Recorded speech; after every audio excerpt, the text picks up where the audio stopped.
now we're moving on. I think I told you before that we are going to do a little bit of differential equations right now. This is not a class on differential equations. This is a basic introduction. Some people ask me, what are the applications to differential equations? Why in the world would we even use them? I'm going to show you some of that right now. What you need to know is that differential equations do have very far-reaching applications. If you ever go into any sort of engineering, so any branch of that, you're going to be doing differential equations for the rest of your life. Yay for you.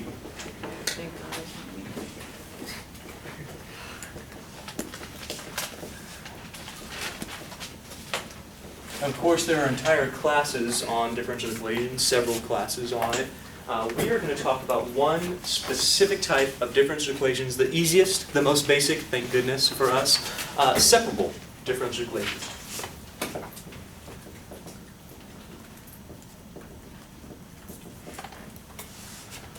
Separable differential equations. So here's what, I'm not going to write all of this stuff down, but these are kind of important little topics here. Side notes, I suppose is a better way to say it. Firstly, a differential equation is a derivative with some unknown factor in it, something that we don't know. The order, when we say differential equation of the order is the highest derivative that occurs. So if we have a first order differential equation, then we only have a first derivative in that differential equation. Does that make sense? If we had a second order, that would be a second derivative in there. Do you guys get the idea? Mm-hmm. So when we say order, I will write this down. So the order of a differential equation is the highest derivative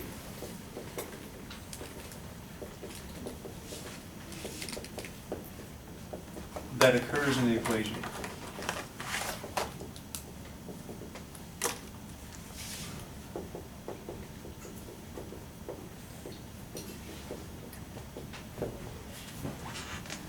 Let's look right now at some first order differential equations.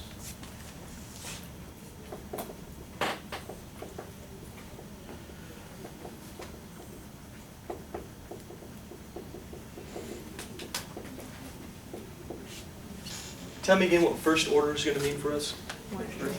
Just going to have the first derivative up there. So first derivative and then the function itself. So here's a simple way to look at it.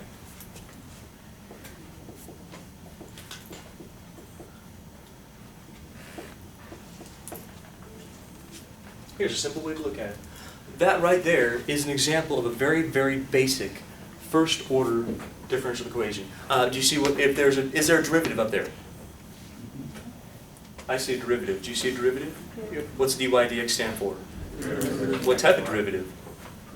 The first, hey, look at that, there's first derivative. It's an equation. It's equal to some function of x. Are you guys with me? We've basically been doing differential equations this whole time. They say, hey, here's a function equal, here's a derivative equal to a function. Can I get back the function of y? Well, absolutely. If I wanted to find what y was equal to, I would just have to integrate f of x dx. Does that make sense to you? Well, that's what we've been doing integrals this whole time, antiderivatives. We've been solving some very basic first order differential equations. So a differential equation of first order says you got some equation. This is an equation. It has at most a first derivative in it. Actually, it has exactly a first derivative in it. Solve that first derivative. Solve it for wherever the function is. This is the idea here. Show of hands feel okay on the basic idea. Now this is very simple. Of course, you can really get more advanced in this. Now, the problem is here, if you don't already notice this, this only works for functions that are completely in terms of x, doesn't it? So this was pretty easy when we had integral of something with x. But if I had integral with something of x and y, well, that would be a problem, wouldn't it? Well, what in the world would I do then? Well, we're going to discuss that right now on these differential equations. So this is a problem because this would only work for functions in terms of x only. So good only for functions of x.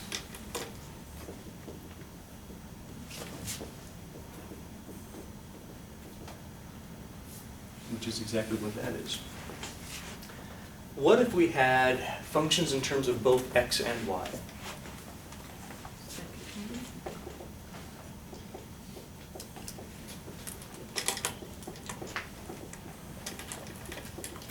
We'll consider this. If we did that, what we would be doing is we'd have a derivative, and we'd have a function with both x and y in it. So we'd still have a first derivative. Hey, look at that. Is it still a first order differential equation?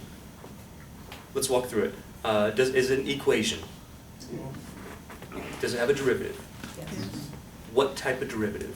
First derivative. So this would be a differential equation of the first order. Does that make sense to you? That's all this means, guys. It's an equation, has a first derivative in it. Now, the problem here is that, well, we're going to have some function with both x's and y's in there. That's going to be an issue we're going to have to deal with, and that's why these separable differential equations are going to be quite easy for us. I'll show you them in a minute.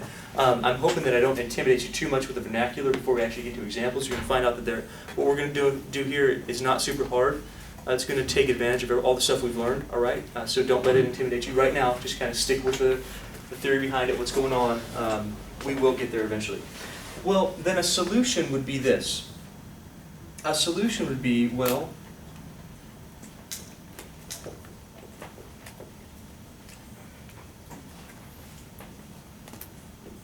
it would be some function y of x. So we treat y as a function of x. You remember implicit differentiation? You guys remember that?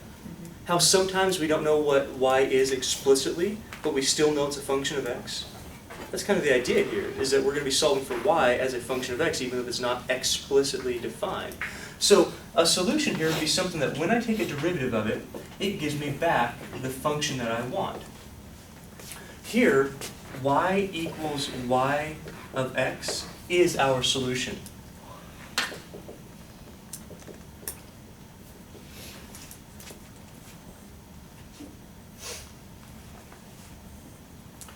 So basically, I should write this, on some interval.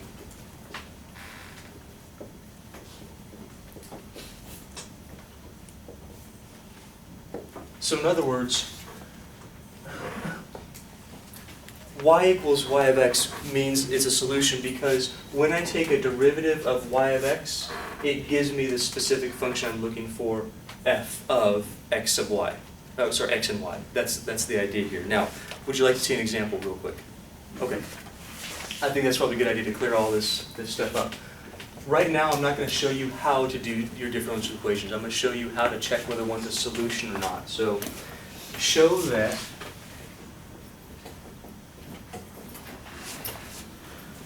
y equals x plus 1 plus c e to the x is a solution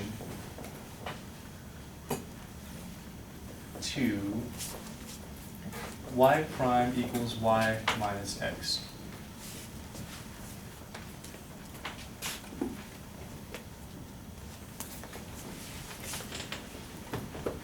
On negative infinity to infinity. Well, golly gee, how in the world are we going to do that? Well, first things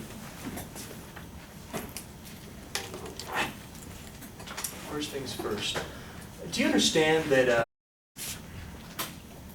y prime is the derivative with respect to x of y? Do you guys get that?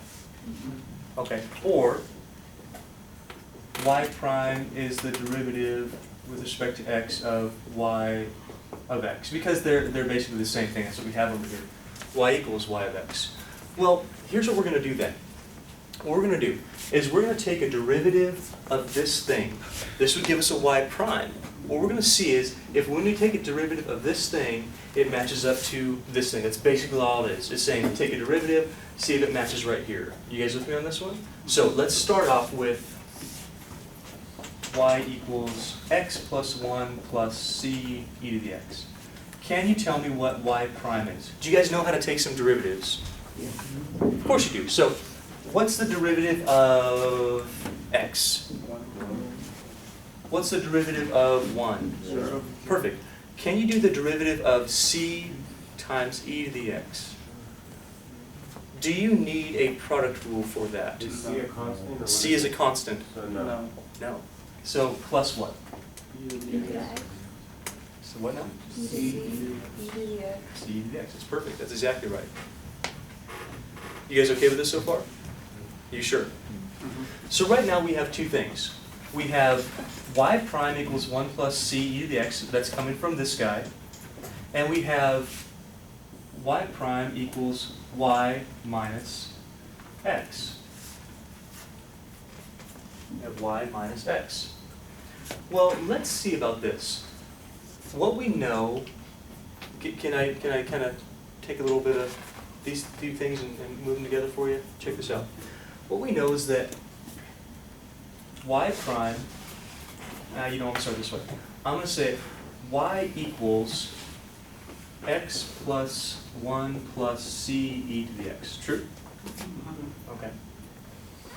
If I subtract x from both sides,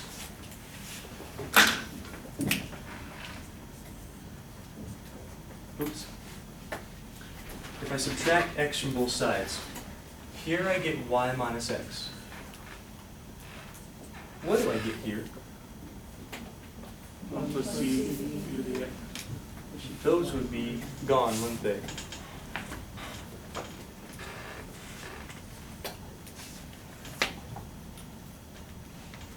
Do you see it? Do you see it that it works right now? It says, well, look at this. This right here, this was our y prime. That's what we started with. This right here, this is our other y prime.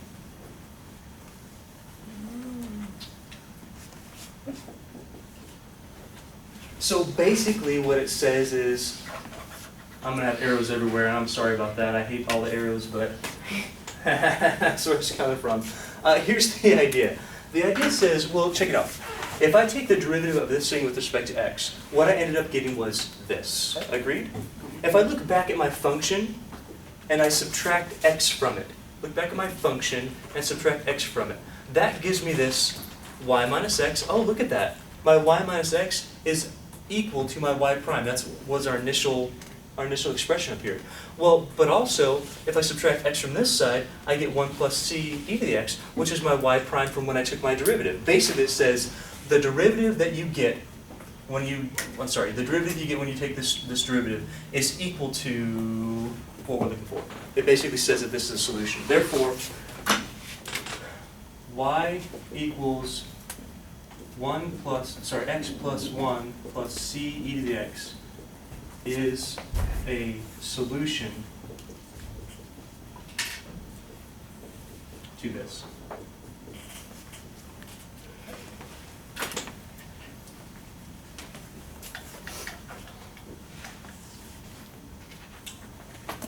Now, a little bit more about the vernacular here.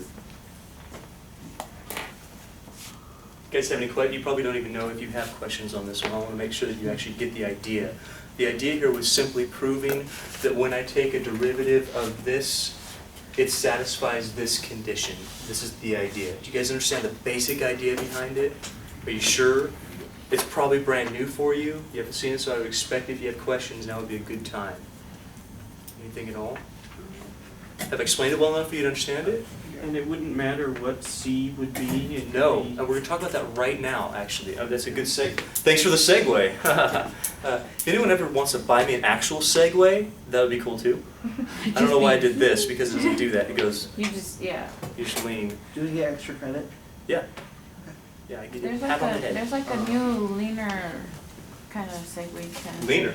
It's like, it's, We like leaner. no, like it's like, It's called more- walking. I don't know. That is classic. It's not as big and bulky, I guess.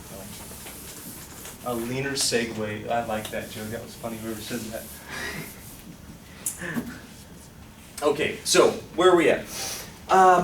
Here's the deal. A first order differential equation will have a solution with one arbitrary constant.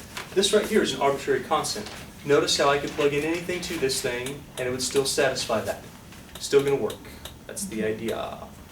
So, this will have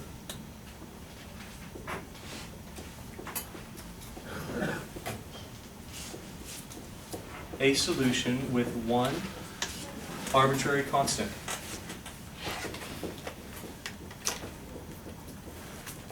C.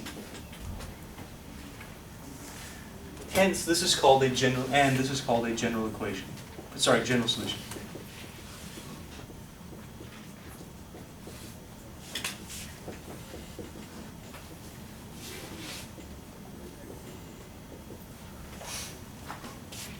So for us, we'd say that y equals x plus 1 plus c e to the x is a, look at this, look at this with me for a second.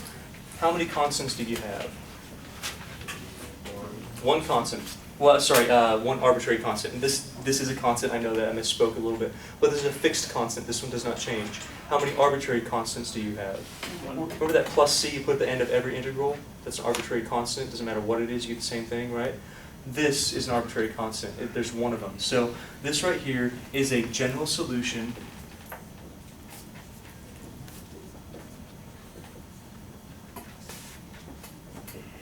to this differential equation.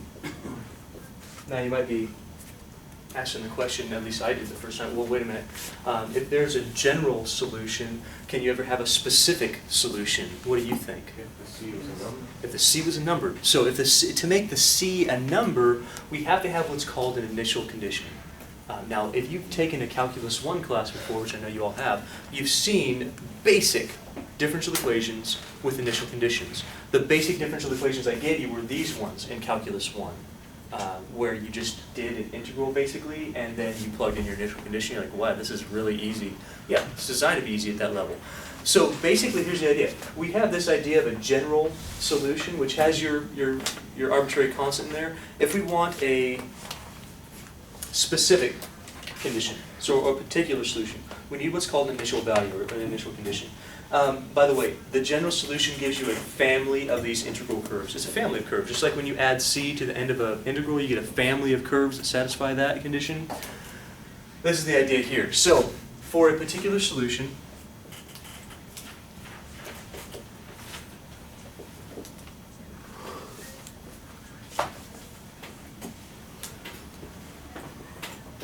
we must have an initial value.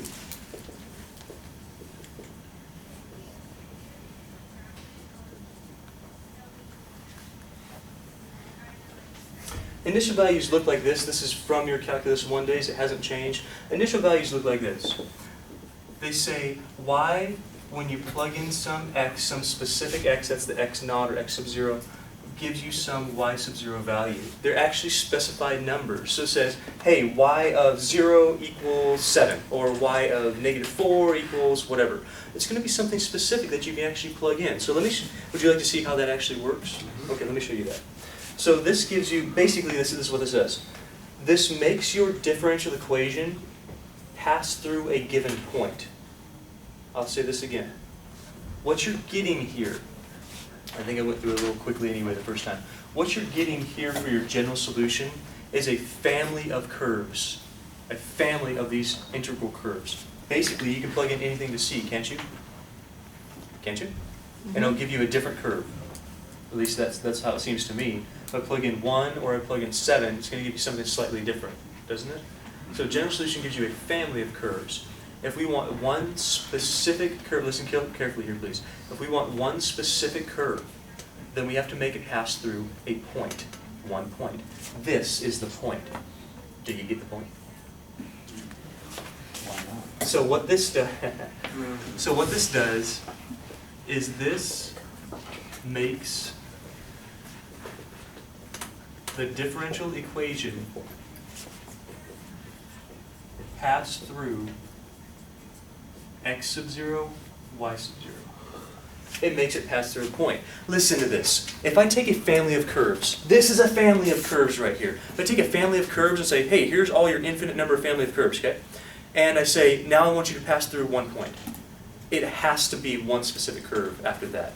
You have all these curves that go like this. All these, well, it's going to hit this point only once. You're not going to cross over, otherwise it wouldn't be in the same family of curves. So to satisfy this initial value, you're limiting this to one specific solution, one specific curve. Show of hands if you understand the idea here. Now let's take what we just did,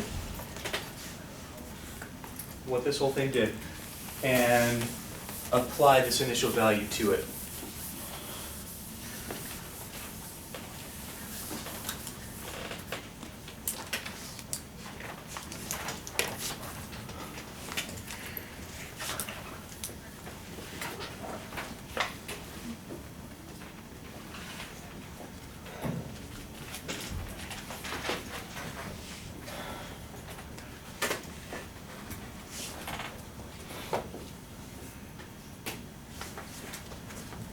I'm going to try to show you exactly how this works.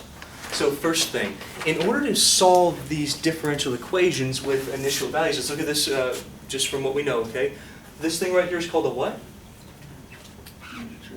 First order derivative. Okay, look at it. What is it? Derivative. First order. First order. Derivative. Differential. Or different.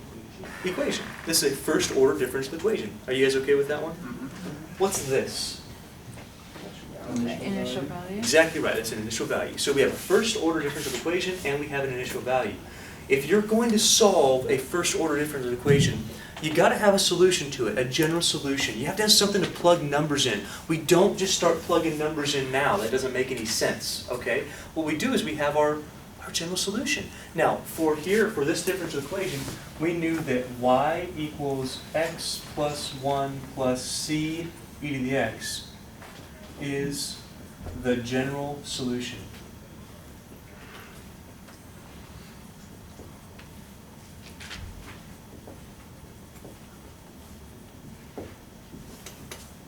So we had our first order differential equation. We already knew a solution. It was kind of nice, right? We just checked it. You guys with me on this one? We just checked it. We know it's a general solution. Well, now we're given an initial value. Here's where you use your initial value. As soon as you have your general solution to your differential equation, and you have your initial value, can you plug these numbers into this? Yes. Yes, you can. So y equals x plus 1 plus c e to the x. Well, you better tell me what the x is here for my initial value. So y of 0 equals 0. What's the x there? There's only one number, right? So either way you go, you're not going to get it wrong. But which 0 is the x? Is it 0 inside or outside? Inside. This is the x, this is the y. So what's x become? 0. What's y become? 0. Notice how if you have a function of x's and y's and you plug in everything that has an x and a y, your constant will be the only thing that you have left to solve for. Does that make sense? That's nice. That's why initial values tell you what your constant is, what your arbitrary constant is. So what's this become? 0 Plus 0, sorry, equals. that was wrong. 0 equals 0 plus 1. The 1's not going to change. Plus what? C e to the 0. Sure. So, differential equation, no problem. Got to have a general solution. Got to have something to plug numbers into. If I'm giving you numbers here, you got to have something to plug them into. Your initial value says, hey, take these values for x and y respectively, use them in your general solution to solve for c. To solve for that arbitrary constant. Let's see if we can do it. Y was 0, x was 0, x was 0. Simplify it. 0 equals 1 plus C times 1. c times 1. Very good. This is 1, so we're going to have c. How much is c equal to? -1. Can you take this and now rewrite your general solution except without c? And instead of c, put your number in there. Yeah, that's exactly what I'm asking you for. So look at what this does, okay? I'll try to explain this to you one more time. A general solution is a family of curves because you can plug any number into that. Okay, so it's going to give you a different curve for every single number you plug in. If I want to go through a specific point, it's saying now you're limiting that family of curves to one specific family. And to solve that for that specific family, you need to tell me what the C is. You go, hey, that C is the only thing that's giving you different curves, ain't it? The x isn't, the 1's not, and the e to the x isn't. The c is. So if I can find out what my c is, I can say that, well, now the specific solution, not the general solution, but the specific solution is going to be exactly what the general solution is, but going through one distinct point, 0, 0.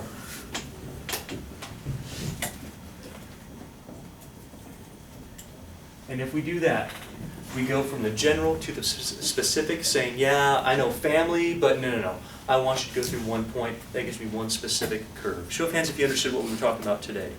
Cool. Next time, what we're going to talk about. I'm going to give you a lot more examples on what we're going to be doing with these differential equations. We'll talk about how in the world to solve separable differential equations. Right now, let's not get ahead of ourselves. We really haven't done much. Okay, I've defined what differential equations are. We've shown that that we had a solution, but it was given to you. We actually didn't find that solution, did we? No, we've shown. And then we talked about what an initial value was. How if I have a family of curves, cool, I have that general solution. But if I want a specific curve, I've got to go through a solid point, fixed point. That's what the y sub 0 equals 0, or y of x of 1 equals y sub x of 0 equals y sub 0 is. A specific point that limits the number of curves we have to 1. What we're going to do next time, again, is talk about separable, actually how to find this thing so that this stuff is possible. You guys okay with that? All right, so today we're going to discover what a separable differential equation actually is, what they look like, and how to solve these separable differential equations. So, firstly, what in the world is a separable differential equation? Well, really, it's a differential equation. Remember, we're talking about first order, so with a first derivative. It's a differential equation that can be written as a product of two functions. So when we say separable, it means that we can basically separate the variables into a product. So something times something else. So this happens when the differential equation can be written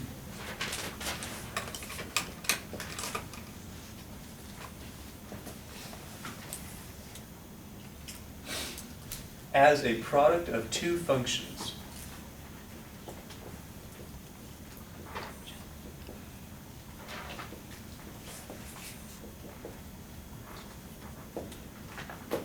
More specifically, those two functions should be one in terms of one variable and the other in terms of the other variable. So one would be in terms of, say, x, and one would be in terms of, say, y.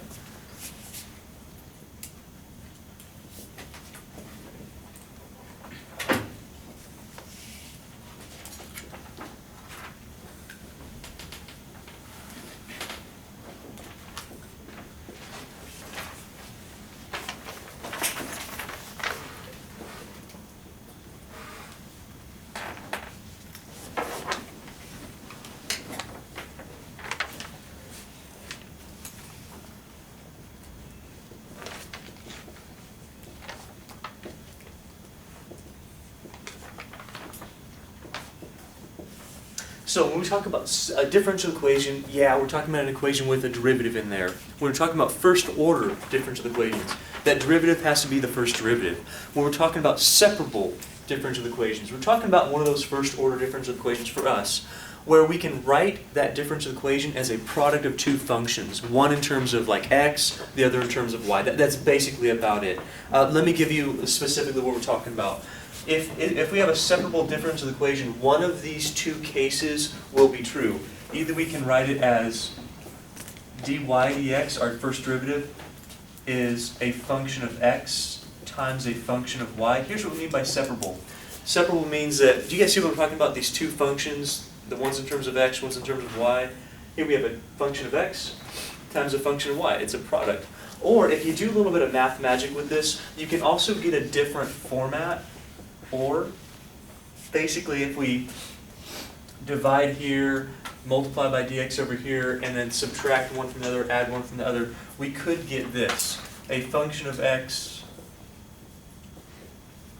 plus a function of y.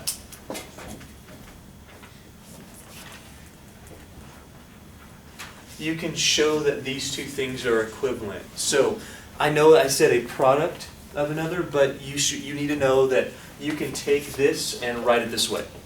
So we could take this by doing a little bit of math with it. You can change this format into this format or vice versa. Show of hands feel okay with these two formats. So this is what separable means. Basically it says, okay, we have a function of x times a function of y, or we have a function of x dx plus a function of y Should I do the X with dy. Just caught it. I like x's. Can't blame me. dy. Right now, we're not going to work with these things, but I want to give you examples about what is separable, what is non-separable. Okay, so here's some separable differential equations. So if we take a look at these two examples, if I were to give you x squared plus 1 dx plus 1 over y dy equals 0. That right there would count as a separable differential equations. You see that it fits one of these formats. It's not the product one, because we don't have a dy dx equals something being multiplied together, but it is this one. It's a function of x. Are there any y's over here, or any dy's over here? That's what we're looking for. Are there any x's over here, or any dx's over here? That's what we're looking for, so that we can separate them into two different groups, either by a product or a sum or difference. You guys okay with that one? This counts as a separable differential equation. Or something like this. Even something so basic as dy dx, and we're going to work with this one later, equals k times y.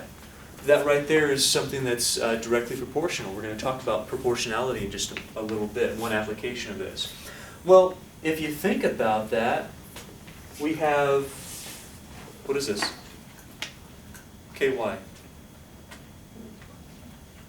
It's a product. Yeah, it's a product. So we could define k as being a function. Oh, you know what? Let me change this. Let me change this to a t, because we're going to be relating this to time. We could change this to k is a function of time, where k could change with respect to time, and y would be some function in terms of y. So we could have two different functions out of this thing, k being a function of time, y being a different function with respect to another variable. We're going to deal with this in just a little while. But what I want you to notice is that these two things are actually separable differential equations. All x's, all y's. A function of t, a function of y. This is the idea. Show of hands if you're okay with the idea. It's probably going to clear it up if I give you some non-separable as well. So these are separable.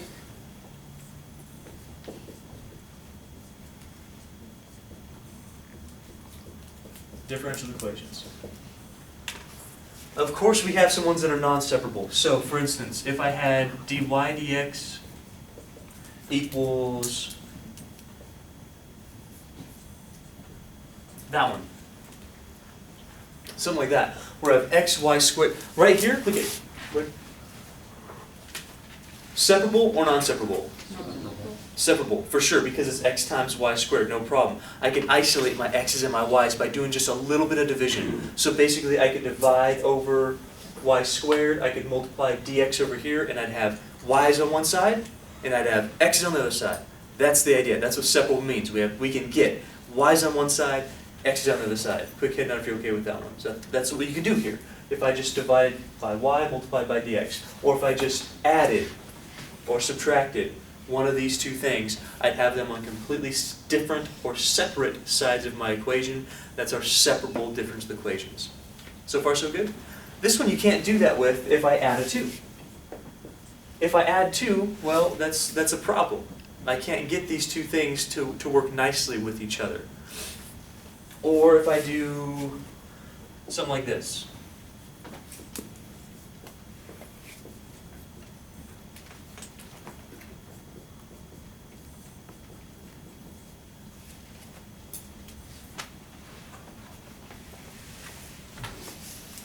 Also not okay. We have x's and y's together. We can't separate those things. Show of hands feel okay with this one. You know what?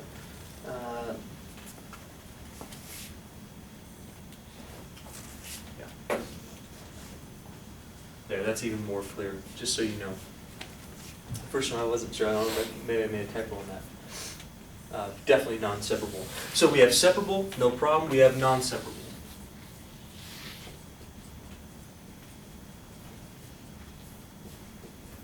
Now, what I'd like to do is do a couple examples of how to solve these things, just so we get our feet wet with it. So we're going to talk about right now how to solve our separable differential equations.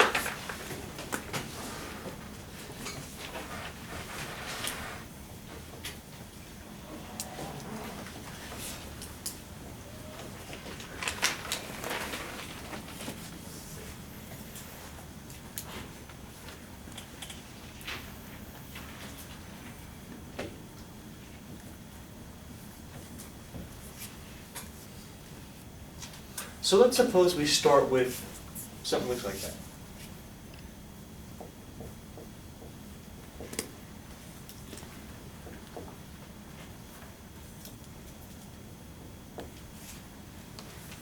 How in the world are we going to do this? Well, the idea is what we want is we want to have all of our x's and dx's on one side and all of our y's and dy's on the other side. So basically, if I have dy dx equals g of x times h of y, well, this right here, this means it's separable because I can get all my y's on one side, all my x's on the other side, hence we can separate those variables. So this is how to solve differential equations by separation of variables. How would I move these things around? What would I need to do to get all my x's on the right-hand side and all my y's on the left-hand side? What would I do? Let's just divide by what? Take your pick. Take my pick. I want my x's on my right-hand side. Sure. So if I divide this, I would get 1 over h of y dy dx equals g of x.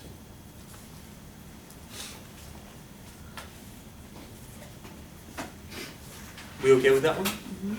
Now, here's what's very interesting about this.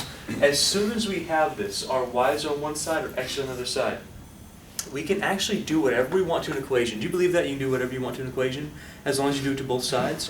What we're going to do is we're going to integrate right now on both sides of our equation with respect to x. So we're going to have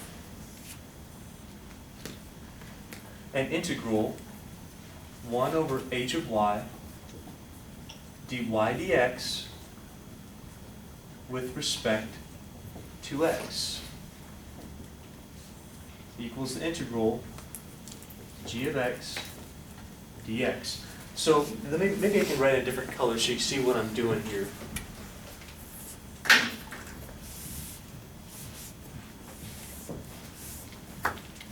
It's the same thing, yeah? We're going to integrate with respect to x. We're going to integrate with respect to x. You see that I did the same thing on both sides. What's interesting about doing this, our dx's, they're gone. What that does, that changes this into an integral of 1 over h of y with respect to y. Integral g of x with respect to x. You guys okay with that so far? Now suppose that this is an integrable function. If this is true, what we're going to get here is we're going to get some function, we're going to call it capital H, because I don't know what it's going to be, but it's going to be a different function because it's integrating. Remember doing that with antiderivatives, usually with capital letters from a long time back? Well, if this is integrable, then our integration is going to be h, but it's going to be a function in terms of y. Do you agree with that? Well, this is going to be some function with respect to x plus some arbitrary constant. That's basically how we're going to solve these things. We're going to get all of our y's on one side, we're going to get all of our x's on the other side, and then we're simply going to integrate. This is the whole idea. Do you guys understand the idea here? Let me do like a 20-second recap to make sure that we got this. So, the brand of differential equations we're working with are called separable. They're called separable because they fit into one of these two categories, saying I can group all of my x's and all my y's on one side or the other. They're not combined together when we can't do that, where we can't separate our x's on one side and y's on the other. You guys okay with that so far? Yes, no? Yes. Okay, so when we have this idea of separation, solving by separation of variables, we're trying to get our y's on basically the left-hand side, x on the right-hand side, doesn't really matter the sides, this is just nice for solving it later. Then we integrate on both sides with respect to the same variable, hence x here. After that, if this is integrable function, we can do this, we can do this, we have an arbitrary constant, and this would be a solution to our differential equation. This is the whole plan. Now, do you guys want to see this in action, some actual examples here? I'm guessing that we do, because this is, well, it's clear to me, but hopefully it's clear to you. I know it's a little vague, though. We haven't really done anything yet. So, let's start. Any questions or anything at all? Okay.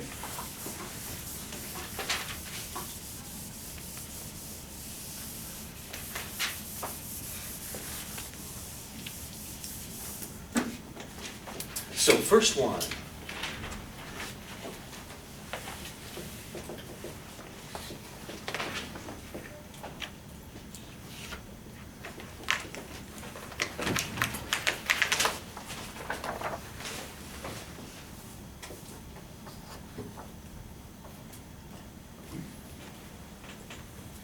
Let's look at dy dx equals y over x. You know, the first thing we got to do is make sure this fits our category. So let's see. Is it an equation? Oh yeah, clearly. Is it a differential equation? Is it a first order differential equation? What tells you it's a first order differential equation? Yeah, it's what type of derivative? Hence we have a first order differential equation. Is it variables that can be separated? Do we have a separable differential equation where we can get our x's on one side and our y's on the other side all by themselves? Yeah, very good. It's a product. Really, it's a product of a function of y times a function of x. If you think, well, wait a minute, that's a quotient. All quotients are kind of products, right? Because you just have y times 1 over x, and you have yourself a function of y times a function of x. Now, how would we get this to be the way that we want it? I want my y's on the left-hand side, I want my x's on the right-hand side. What do I have to do? If I divide by y, that would work just fine. So, dividing by y, I get 1 over y dy dx equals 1 over x. Not bad. Are all my functions of y on one side? And my function of x, that's on the other side, right? Now would be a perfect time to do what with this? Do you see why we have to have our integration techniques before we start this stuff? Because to undo a derivative, well, think about that. To undo a derivative, that's an antiderivative. That is the idea of an integral. So our separation of variable works really nicely because when we separate our variables on both sides, we can integrate the left, we can integrate the right, and it undoes this derivative. This is the idea here. It basically gives us back the function we're looking for. Show of hands if you feel okay with the basic idea. So let's integrate both sides. So if I integrate the left-hand side, it's going to be 1 over y dy dx. And then what goes over here? Remember all those times that your instructor said, you got to have the dx, you got to have the dy, you got to have all that stuff. You do have to have that. It's really not a trivial thing. You have to show me what you're doing, what you're integrating with respect to. Because when we do this here, we have to see that we've done the same thing on both sides of our equation. Otherwise, we mess our problem up. That's not fun to mess our problem up here. So what happens on the left-hand side? What are we going to have? dx is cancelled. So we're going to have integral of 1 over y dy. We're going to have integral of 1 over x dx. Oh, this is interesting. 1 over y dy, 1 over x dx. Do we know how to do those integrals? Okay, everybody, what's the integral of 1 over y dy? Of what? Perfect. And what's the integral of 1 over x dx? Done? Plus c. Why don't we have 2 plus c's? Should we have a plus c over here as well? You can, but it just all goes together.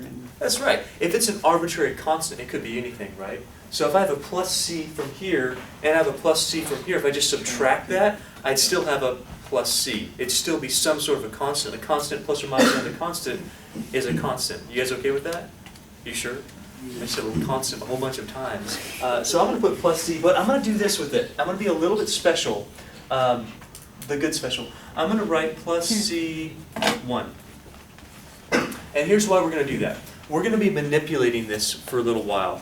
And what we can do with our c here, the idea is, what we can do with that, we can change it around to make it, as long as it's still a constant value, whatever we basically want to, so it fits our solution better. So here's the things I'm going to do with this.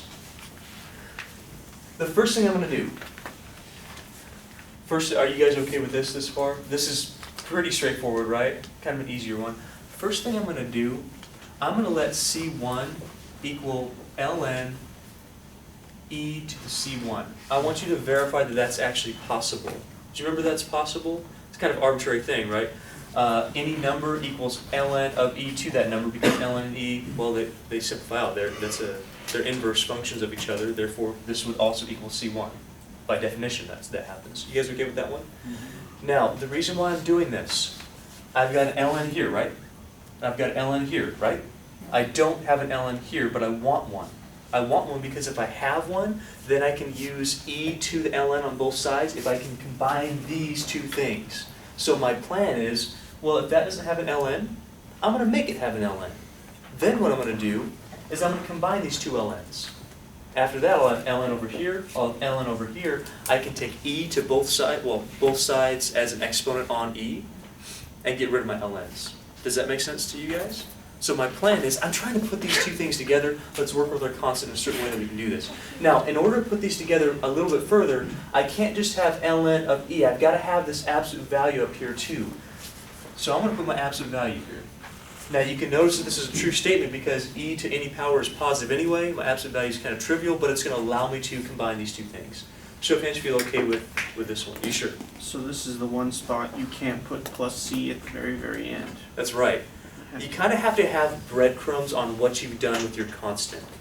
So some people do. Some people cheat and just go, plus c at the very, very end. But we have to really know what's going on here. Sometimes it really doesn't matter. So this is like our breadcrumbs, what we've done to change our constant. Here, the hard part is honestly not the integrals. That's pretty easy. It's figuring how to put this constant in there so that we get one nice solution with one arbitrary constant. I'm going to do a couple of things with this. Are you okay with it? I don't really like the look of this. So here, this is things we can do too. I want to show you all this stuff. So you're like, oh, you can actually do it? Yeah, you can. Well, instead of having e to the c1, I'm going to let c2 equal e to the c1. I don't like this part of it. It looks really funny to me. And so here's the thing. You guys all agreed with this one, right? Well, c1 equals ln of e to the c1. Absolute value doesn't really make a difference. Is this still a constant? Is e to a constant still a constant number? Yes. Well, then I'm just going to call that a different constant. Notice how I'm using the subscript now of c2 to say, well, it's not, I don't want c, okay? Because c, that's what we're going to end with. We're going to end with the c. If I start with a c and end with a different c, it's going to look funny. So I call this c1 saying, hey, I'm going to change it, okay? I'm going to change it to a c2 saying, this is not my final c, but it still stands for a constant. Does that make sense to you guys? Are you sure? Okay, so then what happens is that c1 now would become ln absolute value of c2. This is what I want to use here. So ln absolute value y, no problem. ln absolute value of x, no problem. Plus, what's c1? What am I going to use there? You are absolutely right. Sure. So we say, hey, c1? No, not so good. I need an ln. I also need absolute value, so let's change it. c1 becomes ln absolute value of e to the c1. No problem. Is this still a constant? Yeah, it's still a constant. No big deal. Is this a constant? Sure. Let's call it a different constant. We're saying, let's define c2 to be e to the c1. It's still a constant. We're fine as far as our notation goes. Therefore, c sub 1 equals ln of absolute value c sub 2. We're going to write that right here. The reason why we did this is, do you know how to put ln plus ln together? Multiplication. Yeah, very good. And since we have absolute value times absolute value, we get to multiply those things together. So this becomes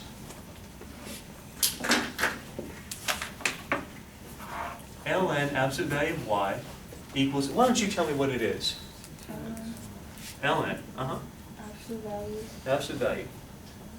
xc2.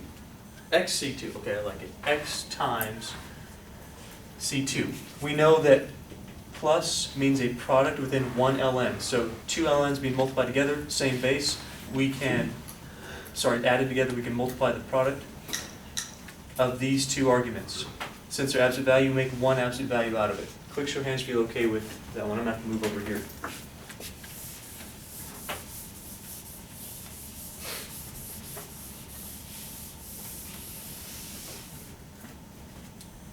So now we have ln absolute value of y equals ln absolute value x times c sub 2. Can you tell me the next step that you guys would do if you had this problem? What would you do? Multiply by e. Say what now? Move up to the exponent of e. Very good. We'll take this and treat them as exponents upon e on both sides of our equation. So, you know that's what you do, right? Every time you have ln on both sides, you go, wait a minute, I don't like ln on both sides. I want to do e to the ln of absolute value of y, and I want to do e to the ln of absolute value x plus c times c2.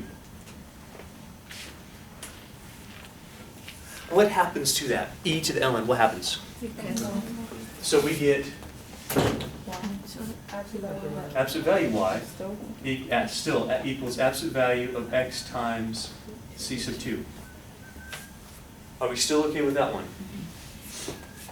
Is this where I want to do? Yeah, this is where I want to do this. Now, I want you to think about something here. The definition of what absolute value actually means. I'm going to take a little sidestep so that hopefully you get the next part. If the absolute value of y equals x, what we end up getting is that y could equal positive x, or y could equal negative x. That's the definition of what absolute value is. It could equal absolute value equation is. So say, you know what, if you have an absolute value of something equal to a number here, or whatever, we can have, well, the inside could equal positive x, absolute value, keep it positive, we're done. Or, if we had negative x, absolute value of negative would change to a positive. In either case, these would both be true. We get those two solutions for an absolute value. Show of hands, be okay with that one. We're going to write this just a little bit more simply then. So we would say y would equal positive or negative x. Does that notation work for you guys? Doesn't matter. It's absolute value. It says you can have either a positive or a negative, and that absolute value will keep that exactly the same, whether it's positive or negative. You guys with me? Using that logic over here, this lets us drop our absolute value. So what this says is, okay, well then, if I have absolute value of y equal absolute value of x times c2, we'd have y equals x times c2 for sure, but we could have positive or negative and it would still work for us. So y can equal positive x or negative x, y here can equal positive x times c2 or negative x times c2. Show of hands, feel okay with that one. Are you sure? And that would get rid of both sides of the... That's right. That's right. When you're doing absolute value equations, we just need to treat one side as being positive or negative. There's really only two cases. There's the case where the signs are the same, both positive or both negative. Doesn't matter. The absolute value would change those negatives both into positives. Or the signs are different. One's positive, one's negative. Doesn't matter which side they are on. So we don't need all four cases, we just need two. Here's the two cases where they're both positive and or both negative, and where the signs are off by one. That's why we have the plus and we have the minus. That's a good question. Any other questions about that before we go on? You see, we're almost done. Very close to done. Because multiplication is commutative, we could do plus or minus c sub 2 times x. You with me? And here's the last thing. As soon as you get it down to here, where you have this nasty gobbledygook up here, this is what you define to be your arbitrary constant. See, here's the thing. If I have positive c sub 2, c sub 2 is a number, yes? It's a number like a 3, or I don't know what it is, but it's going to be some number. We could have positive c sub 2, or we could have negative c sub 2. Either way, this is going to be a constant value. Does that make sense to you? This is what we're going to define to be our c. So at this point we say, hey, let's let c equal plus or minus c sub 2.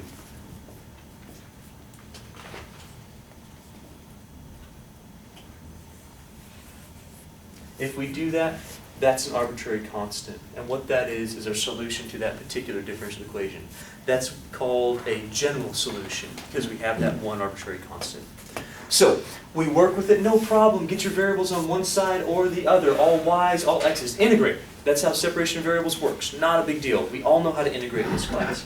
After that, it's really working to figure out how you get rid of ln, see if you can solve for y explicitly, and this is the plan for us. If you can solve for y explicitly, I expect you to do it. Can you always solve for y explicitly? No. Sometimes you can't. We're going to deal with a couple of those where you can't. I'll show you what to do in those cases. By show of hands, you feel okay with this idea. Feel okay with a constant? Usually for some people that really throws them for a loop. Like, what in the world are we doing? Well, honestly, it's dealing with a constant, making sure that you fit it into your equation so that you can solve for your y, so you can get your y by itself. As long as you don't make this into a variable or something, you'd be fine. So call this a different constant. Yeah, it's a little different. C2 equals e to the c1, no problem. Then we have all the way down to here, take that plus and minus with our C2, call that your constant, your arbitrary constant, and we solve our problem. And we don't ever have to go back and substitute it and find C1 again after going through C2, C3, or however. No, if you do it this way, if you do this correctly, even with initial value problems, you don't have to do that. This is why though you have to define it properly, because otherwise you're going to be off by some things sometimes. All right. So no, we typically don't have to go back and say what it was, but you should be writing this off to the side. Like, I don't want you to go all the way down to here and then go, okay, bam, and not show me any of this stuff, because that'd basically be impossible, right? To just arbitrarily call this something. But you got to define it somewhere on what you're doing with your C1 or C2. Can we try another example? You guys ready for it?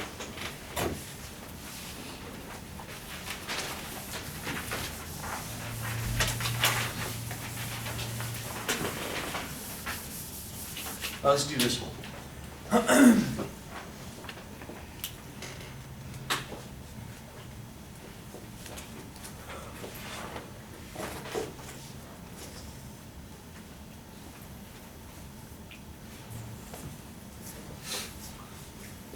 What you think? Separable? Non-separable? It's not separable. You can take Is it a product of function of x times a times a function of y? Yes, there'd always be an x. You're the teacher, you tell me. I'm the teacher trying to get you to understand. Is that the same as what I just wrote on the board? Yes. Is that a product of x times a function of y? Yes. Then that is a separable differential equation. Even though it looks bad, it's still a product of a function of x times a function of y. Get the y on one side and get the x's on the other side. What are we going to do here? So in our case, we'd have 1 over... I don't want to lose you on this stuff. Do you guys see how to make this into a separable differential equation? Just move right over. It's just a product. We have 1 over y dy dx equals x over x squared plus 1. And that's it.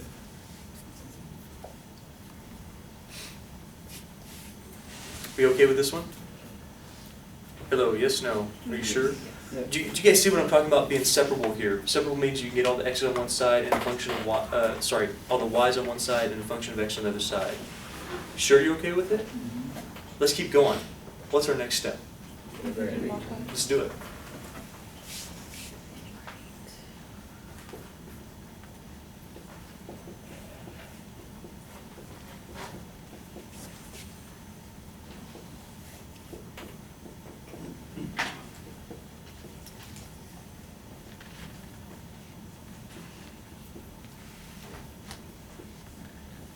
Sure, let's integrate both sides. Not a big deal. We can totally do that. Can you do both integrals? Yes. Sure, this should be the easy part. My goodness, I'm not even kidding. This is like the easy part of doing this, not even a problem. Let's move a little quickly on this one. What's this integral, please? Ellen, what? Absolute value of y. Ah, very good. Can you do that integral? Yeah. Is it a trig sub? No.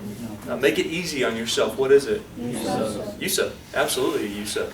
So U sub says that U would be what? Perfect. Du equals 2x dx. Du over 2 equals x dx. Hey, that's this right here. Not a problem. So this would become the integral. What are they? 1/2. 1/2. Okay, yes, very good. Okay, so 1 over u du over 2. See if I did that right. Did I do that right? Yeah, you got This is now, are you, okay, I got that one. X dx becomes du over 2, no problem. So 1/2 ln absolute value u. And now what? Change it back to. Got to change back to x. I'm going to do that right here. So 1/2 ln absolute value of x squared plus 1. Awesome. And then? Plus C. Sure. C1. Let's do C1. Yeah, let's do C1. Okay, need to show of hands, feel okay with that so far? Good, you should, right? Because these are some very basic integrals. Also, if you want to be a little fancy about this, and be like, well, you know what? I know that this has an ln, and I know that this has an ln, and this one doesn't. You can do things like this and go, let's just call this ln absolute value C1. Let's just do that. It's still a constant. You see what I'm talking about? You can do that if you want to. You go, okay, hey, it's plus some constant. I don't care what it is. You might do this if you want to be super notatious. I think I just made up a word. But super notatious about it, and just go, well, then call this C2 if you really must. Then C1 would equal ln absolute value of C2. Does that make sense to you? Then you'd say, okay, well, cool. You'd have your C1 initially. You'd say C1, see, is equal to ln of C2, second C. And then just call that, oh, we got to make it. Bless you. No, it'll still be, oh, sure. Too many I messed C's. something up, didn't I? C2 equal ln, or, How did we do it the first time? This would be e to the E C1. C2 equals E to C1. Yeah, C2 equals e to the C1. C1 equals ln. Too many C's. I know, C. Yeah. So we go, okay, C1 now equal ln absolute value C2. And you can define it that way if you want to. It's the same thing we've done before. Do I need to explain that further for you, or are you guys okay with that one? Honestly, I don't want to blow anybody out of the water right now. Honestly, are you okay with it? So you start with no, yes, no. good. Some people are no, but they don't want to admit it, because you're like, I have no idea what you're talking about right now. Let me go through it one more time. Do you understand that this integral is ln absolute value y? Yes. Do you understand that this integral, because we already did it, is 1/2 ln absolute value x squared plus 1? Yes, no, yes, Yes. no, okay, okay. And what do you always put at the end of your integral? C. Only here you're going to define it a little bit differently. It's going to be c sub 1 because we will be changing it. How you define this, well, depends on what your equation looks like. If I have an ln here and I have an ln here, I'm probably going to want to combine this to one ln. If that's the case, then we need to go through that process and say, well, this is definitely equal to this. That's an arbitrary statement. If you let c sub 2 equal e to the c sub 1, then this piece fits here. C sub 1 equals ln absolute value c sub 2.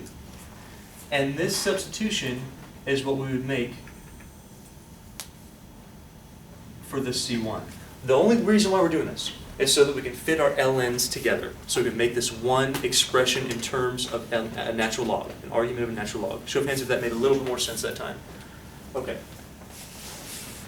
So ln absolute value of y equals 1/2 ln absolute value of x squared plus 1 plus ln absolute value of c sub 2. Yeah, perfect. Now, there's one thing you got to know about combining logarithms and the order in which you do it. It's very important that you get this order. I know from your first test, some of you don't have this order down. Do I combine my natural logarithms right now? No. That's impossible. And the reason is because, well, it's not just a natural log plus a natural log. It's 1/2 times a natural log plus a natural log. What do I need to do first? The half. The half. The half's got to move. In order for you to combine these logarithms by a sum, so this plus here, this has to be gone. What's that become? So this would be a power of 1/2. What's a power of 1/2? That's a square root right there. So then we have ln absolute value y equals ln absolute value square root x squared plus 1 plus ln absolute value c sub 2. Now I'm going to have to move over here again.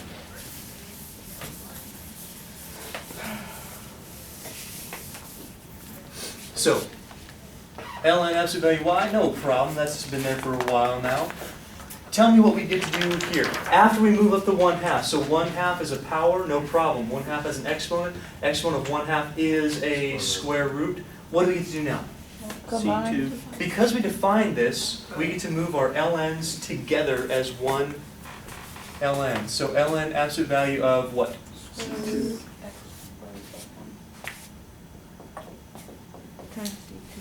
Time. Okay, very good. Make sure we don't do something silly here. Please don't do something silly here. Don't do something like this. Oh yeah, plus means plus. Yay. Don't do that. I'm begging you. Please don't do that. Your ln rules say, no, plus product. And absolute value. Quick head nod if you're okay with that one so far. You sure? Okay, now what are we going to do? Come on, now what are we going to do? Think back to the last example. Now what are we going to do? Raise both sides to e power? Get rid of it. Kind of, yes. Raise both sides as a power upon e. So we have these, we go, wait a minute. I know. As soon as I have an ln equal to an ln, this is a beautiful thing. This is exactly why we did all this stuff, is to get an ln equal to an ln. Because if I have that, I treat both of them as exponents of e. Nice. What happens when you take e to an ln power? It's just Everything magically disappears. practically. And this becomes absolute value of y equals absolute value of square root x squared plus 1 times c sub 2.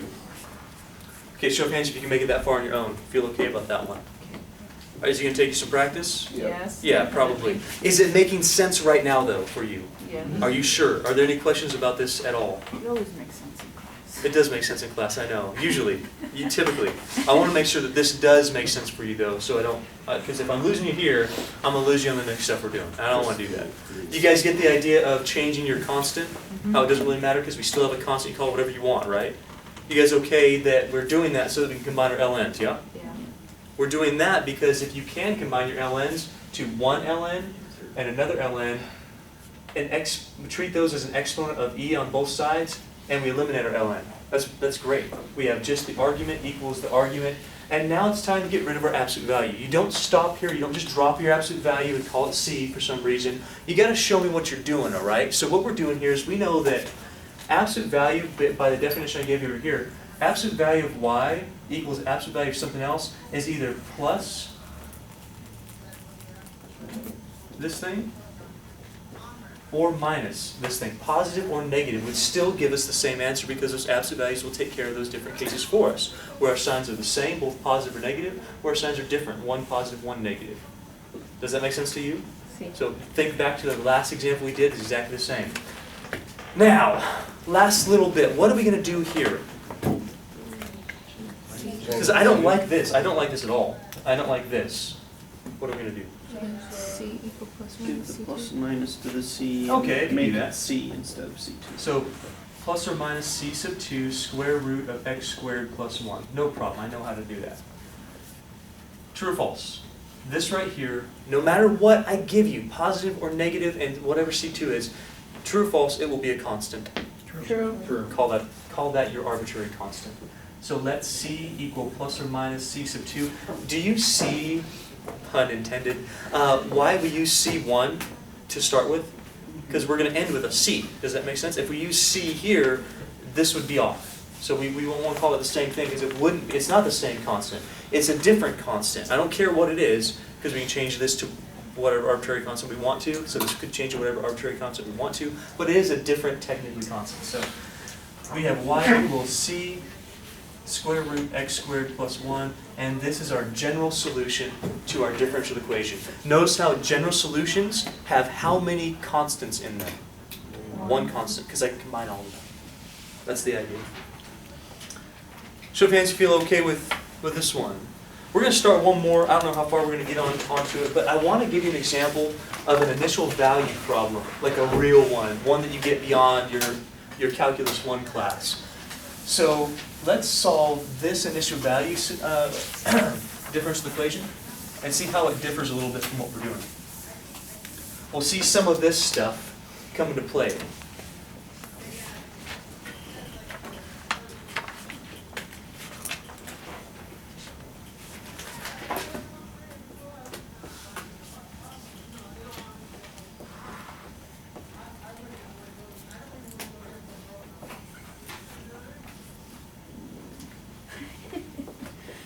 Okay. It looks kind of nasty. Let's see about this. What is this thing called? Initial value. Initial value. Do I use it here?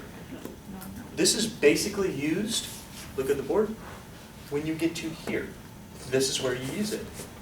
You define all the stuff, all the C's and stuff, so that you can use it here without a problem. This is the idea, right? So, our plan for this problem, deal with your differential equation, make sure it's separable, make sure that you can actually do it, and then at the very end, we're going to use our initial value with it. So, we're going to ignore this for a second. We're going to look right here at this thing. Is that a separable differential equation? Yes. If you can make it to a product times a product, sorry, not a product times, that's silly. If you can make it a function of x times a function of y, or you can get all your x's on one side and all your y's on the other side and be able to do those integrals, then yes, that's separable. So, for us, let's start with, what would I do? Move the y squared minus 1 and then right side. I might choose to leave this one on the left for some sorry. reason. Should I move that? I might choose to move this one over. Very good. So we'd have y squared minus 1 dy equals, yeah, negative y e to the x dx. You guys okay with that one so far? Yeah. Furthermore, keep on going. What am I going to do now? Divided by the negative y. Yeah. So if I do that, or leave the negative, it doesn't really matter, as long as you get the y over here. In fact, I might choose to leave the negative on that side.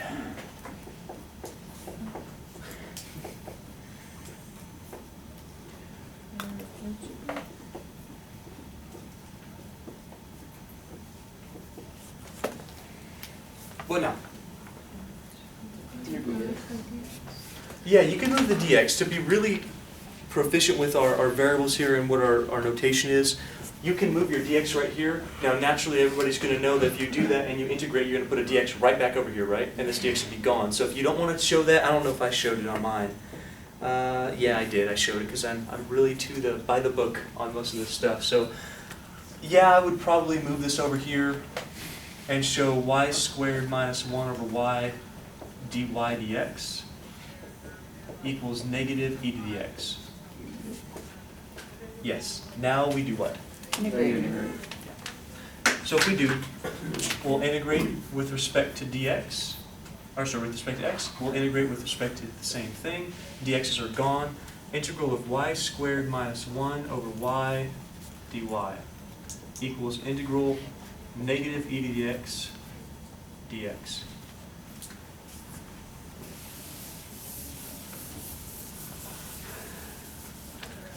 Let's keep on rolling. What are you going to do now?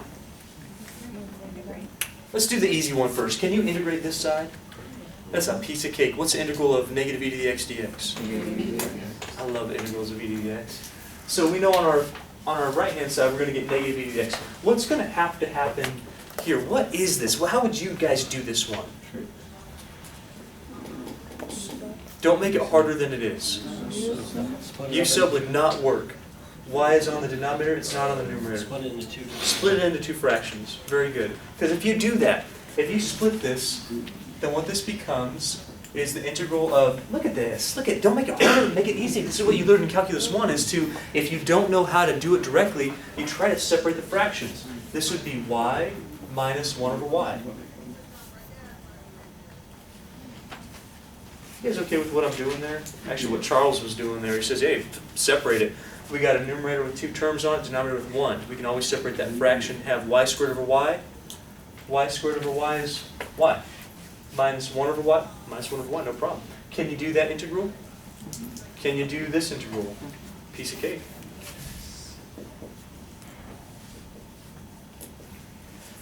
Let's do it together and then we'll come back to this problem in just a minute, okay? So, what's the integral of y? Y squared. Minus. Perfect. Equals.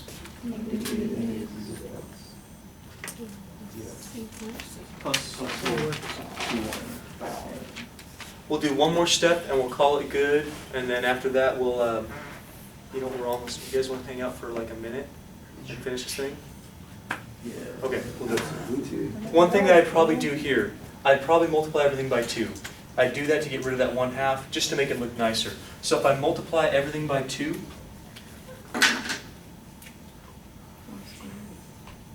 we're going to get y squared minus 2 ln absolute value of y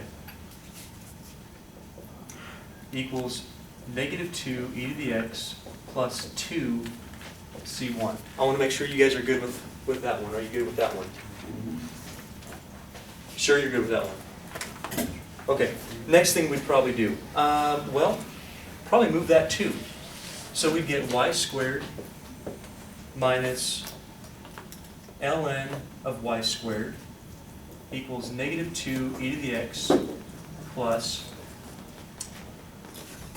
here's where we start doing little substitutions.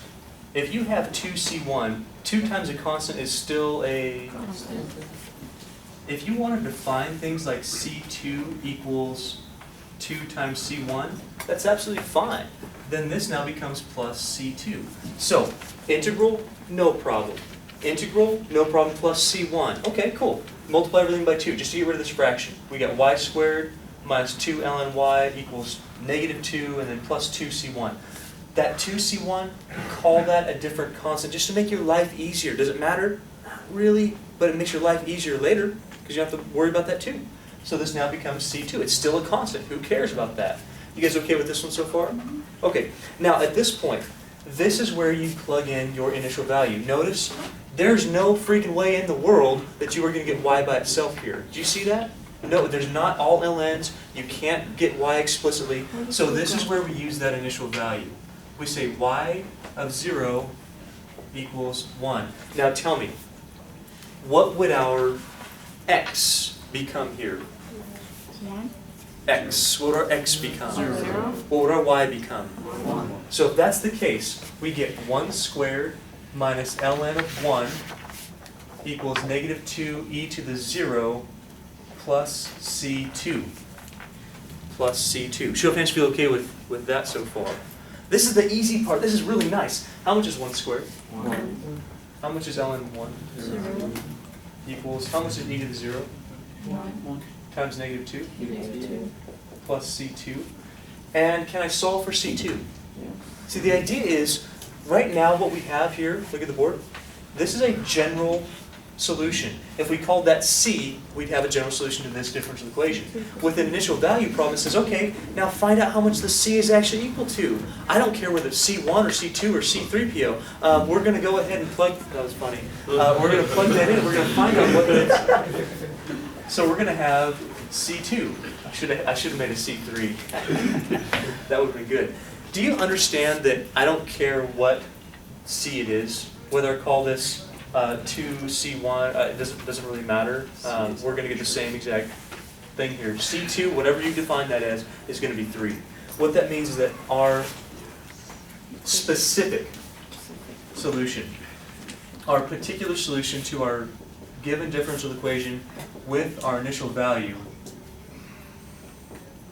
is now that. That's the idea. So, we solve our differential equation just like normal, all the way down to where we have an arbitrary constant, just like always.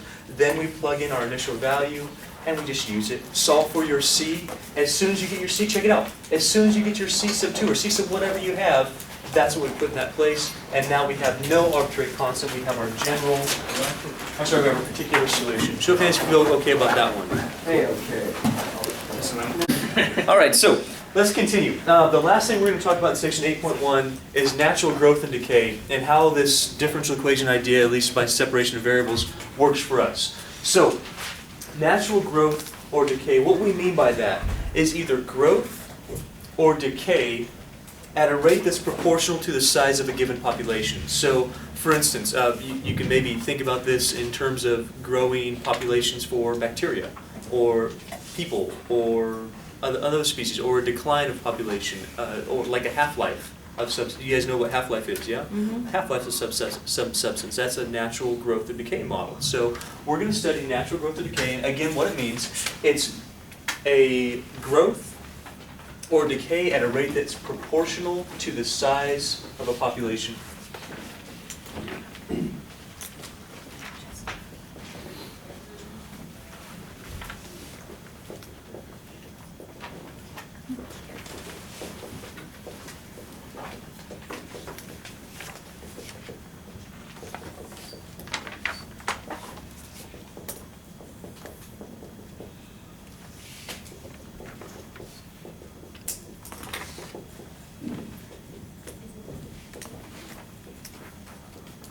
and we're going to study all about this today. Now, when we talk about directly proportional, this is actually kind of an algebra idea.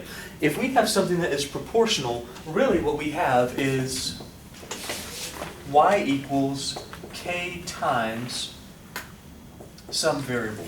So if y stands for our population size and t is time, then our k is going to be some sort of a variation model. It's either going to grow this population or decline this population based on what we have for this. Does that make sense to you? So this is what directly proportional actually means. So y equals k times t means directly proportional.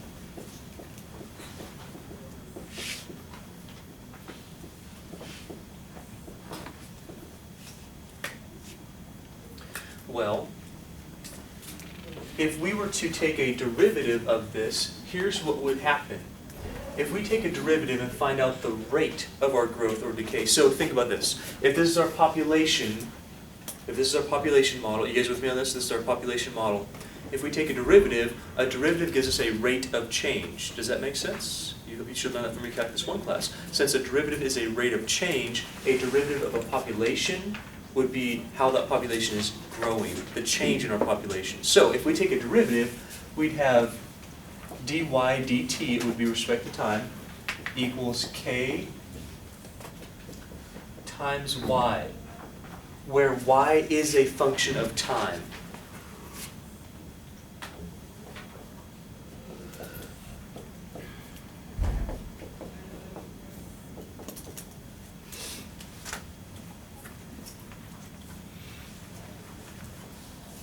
So this would be a derivative of, this would be a derivative of population with respect to time.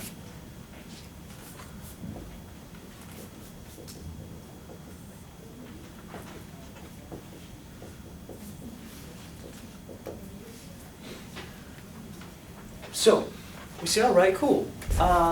Here's our population with respect to time. If we take a derivative of this, we get the rate at which our population is changing with respect to time, whether it's growing, growth, or whether it's decaying, loss. Does that make sense to you? So we take a derivative, oh, cool. What we're going to get out of this is we're going to get some sort of a constant variation times y, where y is a function of t. Our population changes over time. So this would be the rate at which our population is changing. Now, what if k is positive? What's going to happen? Or is our population going to grow or decay? So for k is greater than 0, what this is going to be for us is going to be a population growth.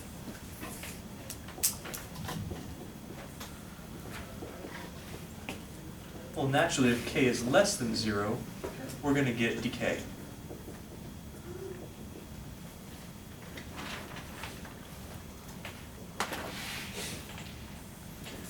Now I want to take a look at the model of this. What we're going to do right here is we're going to solve a differential equation once and for all for natural growth or decay. Would you like to do that rather than every single time? We're going to have a model for this, okay? So we're going to solve this model, and then I'm going to show you how to apply this to a variety of situations. So first things first. So let's say that we have this very basic differential equation that we started with right here. K times y. Well, that's this. What we know is that a derivative of y with respect to time right now, this is going to be the rate at which our population is changing, either growing or decreasing, decaying. Does that make sense to you guys? So we're going to start with this differential equation. Notice it is a differential equation, a first order differential equation. And, well, let's look at that. Is it separable? Yeah, we can get y's on one side, no problem. We can keep the k on one side and get the y on the other side. That would be not a problem at all. So it is separable. Also, what we're going to do is we're going to have some initial value. Here's what this is going to mean for us in terms of our population. Please listen carefully. I want to make sure that you guys all get this, because otherwise the next thing we're going to do is like, well, why are we doing this? What's this even for? Population is directly proportional to the size at some sort of, is directly proportional, and it's based on time. This is the rate of change of our population. Okay, cool, we got that. We get the rate of change of population. Our population has to start somewhere, doesn't it? So if this is population based on time, at time 0, we're going to have some sort of a starting population here. So we're not going to have negative time. Does negative time make sense to us? No. Does it make sense? Okay. Unless we go backwards in time, time travel, I don't know. We're not in physics class, so we're not going to talk about that here, okay? So what we have, unfortunately for some of you, I know, you're sad right now. For us right now, we're going to have a starting time of 0. Sure. At the starting time of 0, we are going to have some initial population. This is what this stands for. So this right here, for us, is going to be our starting population. Please keep that in mind when we're going through here, that y sub 0 is the starting population when t equals 0. So when t equals 0, that means when you start. It means no time has passed. Hey, when no time has passed, you are going to start with some amount of population, right? If you don't, otherwise your population can't grow. You have to start with something. Or it has to decay from somewhere. So this right here stands for a starting population. I was going to say one more thing, but I completely forgot about that. So initial value, starting population. Let's go ahead and let's see if we can solve this thing like we normally would. So remember how we solve any differential equation? The first thing that we do is we find our general solution. You guys remember that? With one arbitrary constant. We did that last time. And then what we do is we use our initial value to find a particular solution to this. Make sense? So right now we're going to take this off to the side. We're going to work just with this thing. So dy dt equals ky.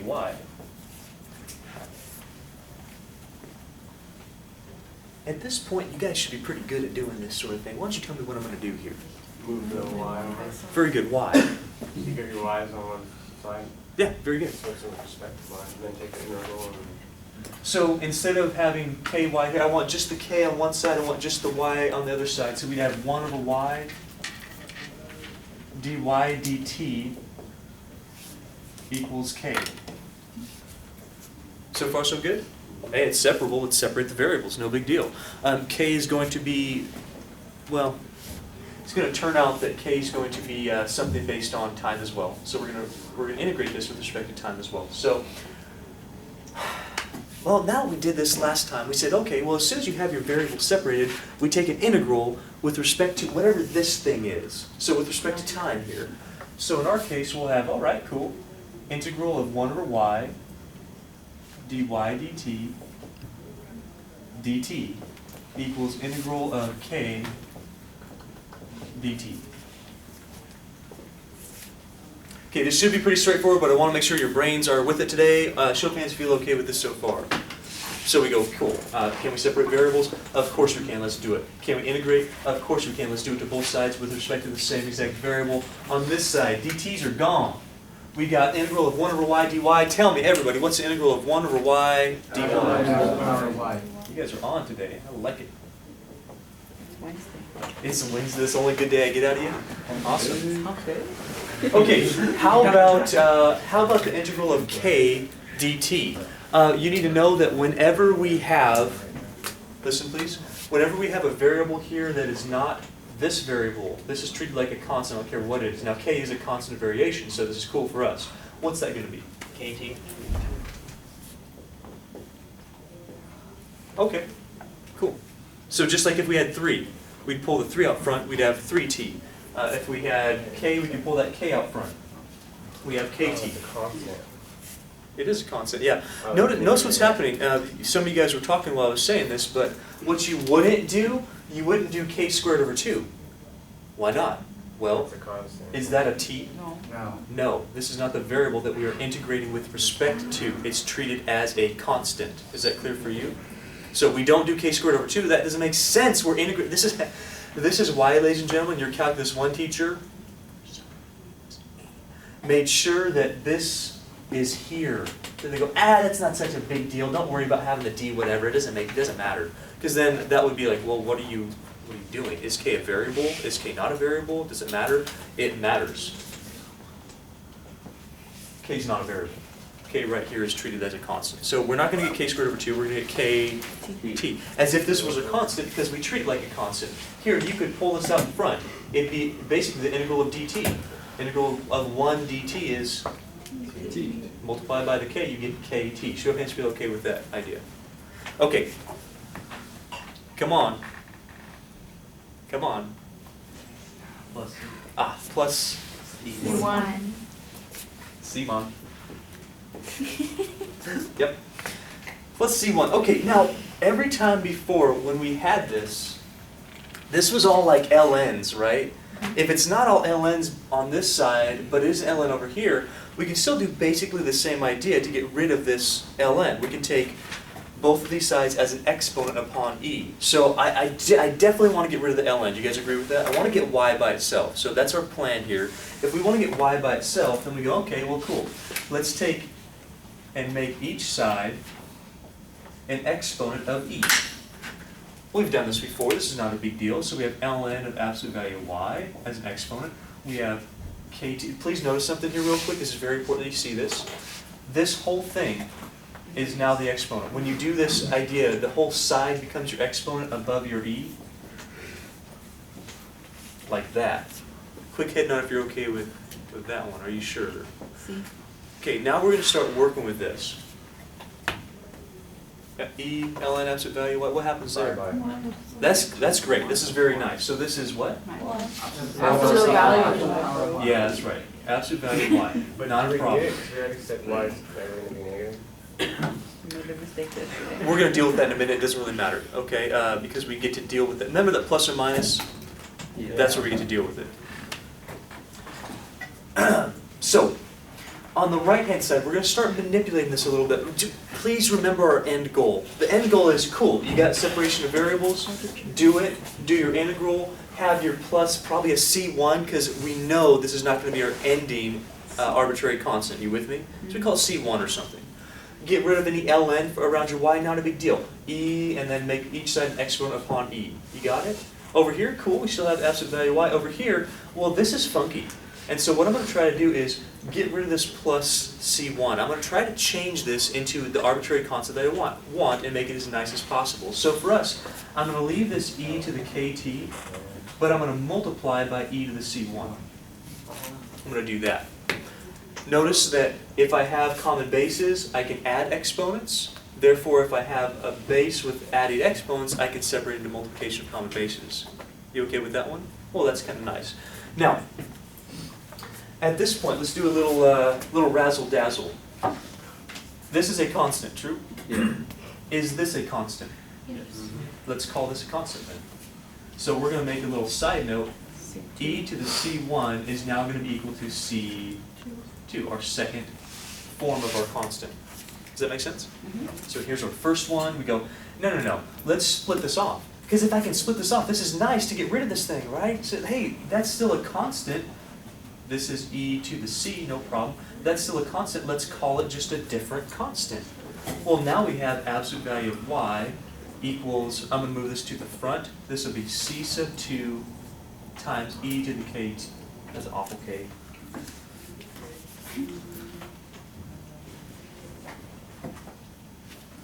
E to the kt. Okay, show of hands if you feel okay with this so far. We've done it before, I just want to make sure that you guys are with it. Now, there's one more problem that we have here to face. What is it? The absolute value. Yes, right. We need to get rid of that thing. And we've learned before that if we have the absolute value equal to some sort of an expression over here, that what we can do to drop our absolute value is just consider that absolute value would take a positive expression or a negative expression and make it true. So for us, we have positive or negative c sub 2 e to the kt. And there was one more little caveat that we could do here. The idea was, hey, that's a constant, right? That means this thing is a constant. Call it a different constant. Now, this thing, is a positive or negative c sub 2 still a constant? Yes. This becomes our arbitrary constant. So now we're going to let c equal plus or minus c sub 2. And we get y equals c e to the kt.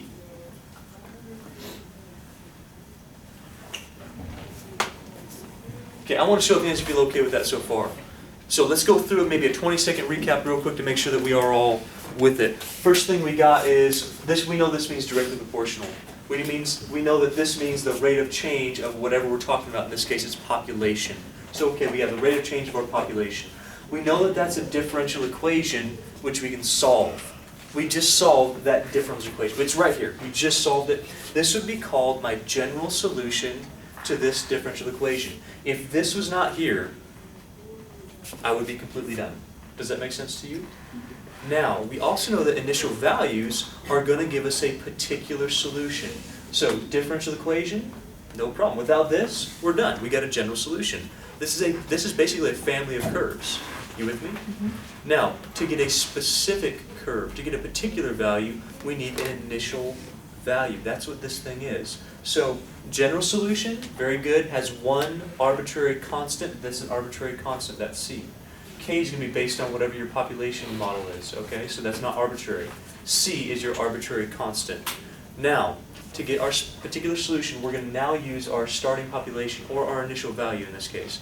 So, let's use it.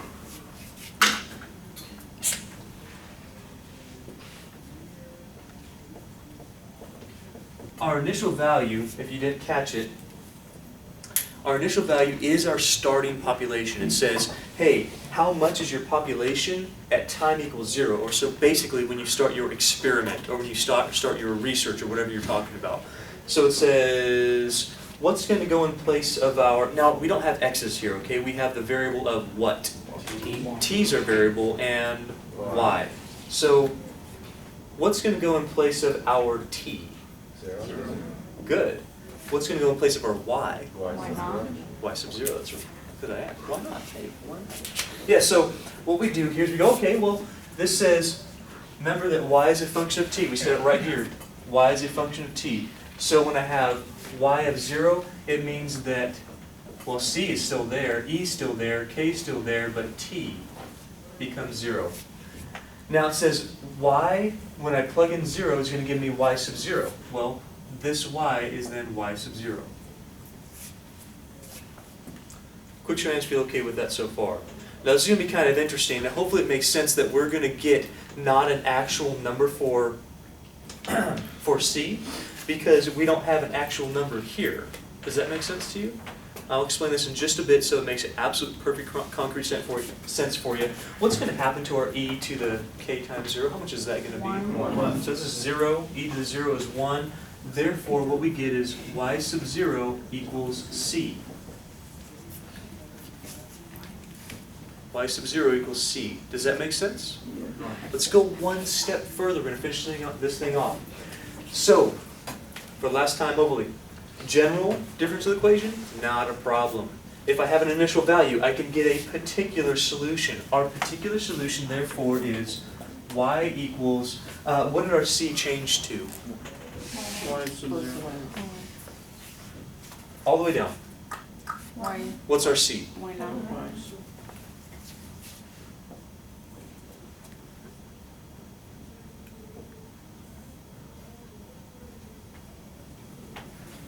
Let's talk about what this actually means. Let's talk about what this means. Did you all understand that y sub 0 equals, y of 0 equals y sub 0 is your starting population? Please listen up here for a second.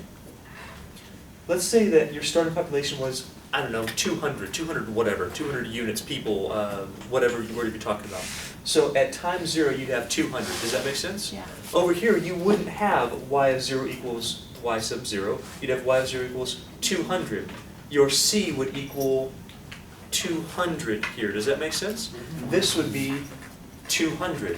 Y sub 0 stands for your starting population. So what's nice about doing it this way, what's nice about solving this once and for all, is that now we have a model for growth or decay based on your starting population. Please keep in mind that y sub 0 is your starting population.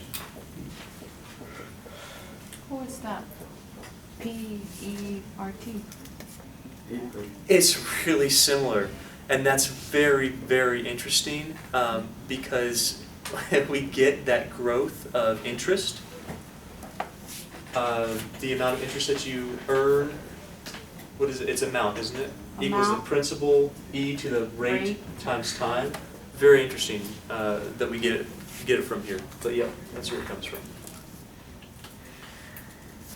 So what this is this is a solution for growth or decay, where y sub 0 is our starting population. What that means is that anytime you want to find out how your population is growing or decaying, you can use this model right now. We did it, right? We said, hey, if it's directly proportional to the size, the rate of change equals this. Not a problem. We solved our differential equation generally. We said, now, let's consider that at time 0 we have a starting population. If we use the time 0 equals a starting population, then C actually equals that starting population. This is all I'm trying to say, is that our constant, our arbitrary constant, is actually equal to the starting population. That's what I'm trying to say here. What that means is that this guy right here is basically a solution for growth or decay, where y sub 0 is a starting population. Talk about a couple other things. I mentioned it over here, but I want to give you a picture of it.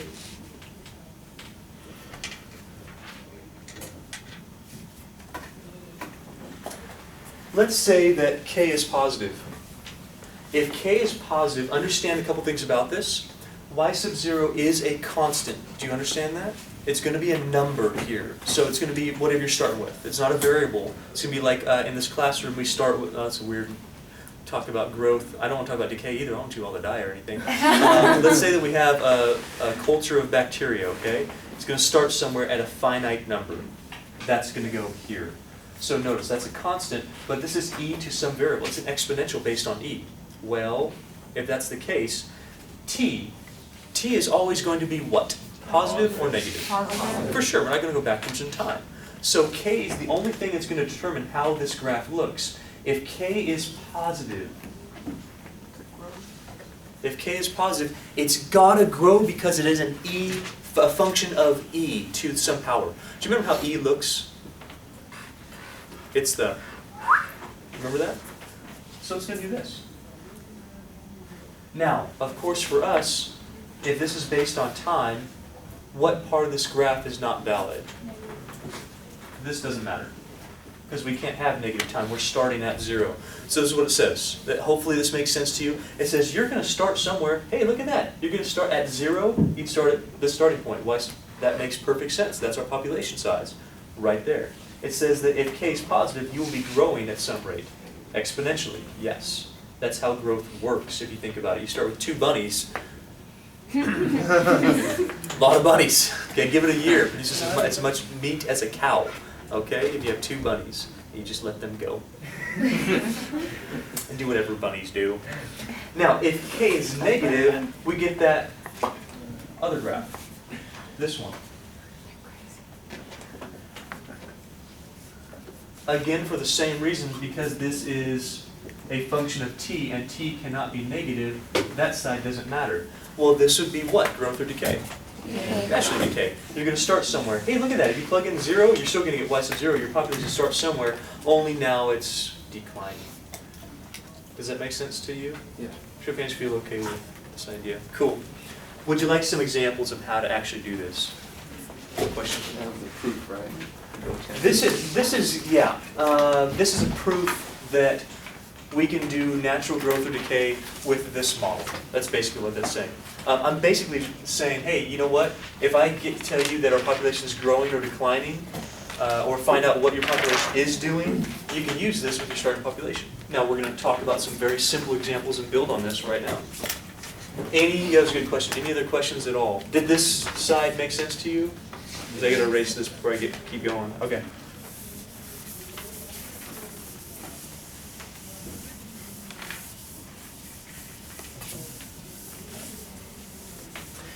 One thing that does have to be present is you do have to have this idea of proportional growth. If the problem doesn't state that, then you can't really assume it. So this is all based on the idea that the population is growing or decaying at in proportionality to the starting population, or to the population. Does that make sense?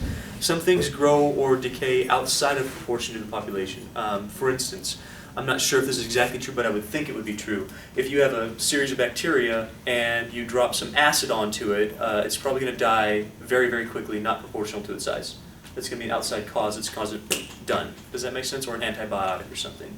So that would be non-proportional to the size. It's just going to kill it all in a matter of seconds, whether it's 5 bacteria or 1 billion bacteria. You just dump it on there and it's gone. Does that make sense? So what we have to state on here for us to do this, your problem has to be worded something like this. Growth of bacteria is proportional to the population. It's got to say something about the proportionality of growth or decay. Okie dokie? Growth of bacteria is proportional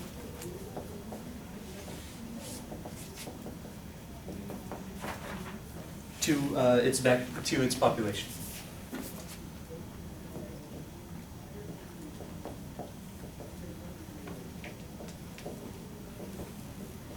And the reason why it has to be is because this right here, this comes from the idea of that directly proportional model. So we have to have that somewhere worded where it's proportional. Initially,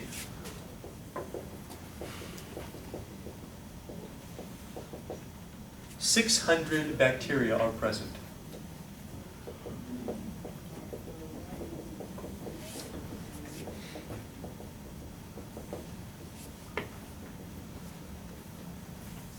After 3 hours, 10,000 bacteria are present. Okay.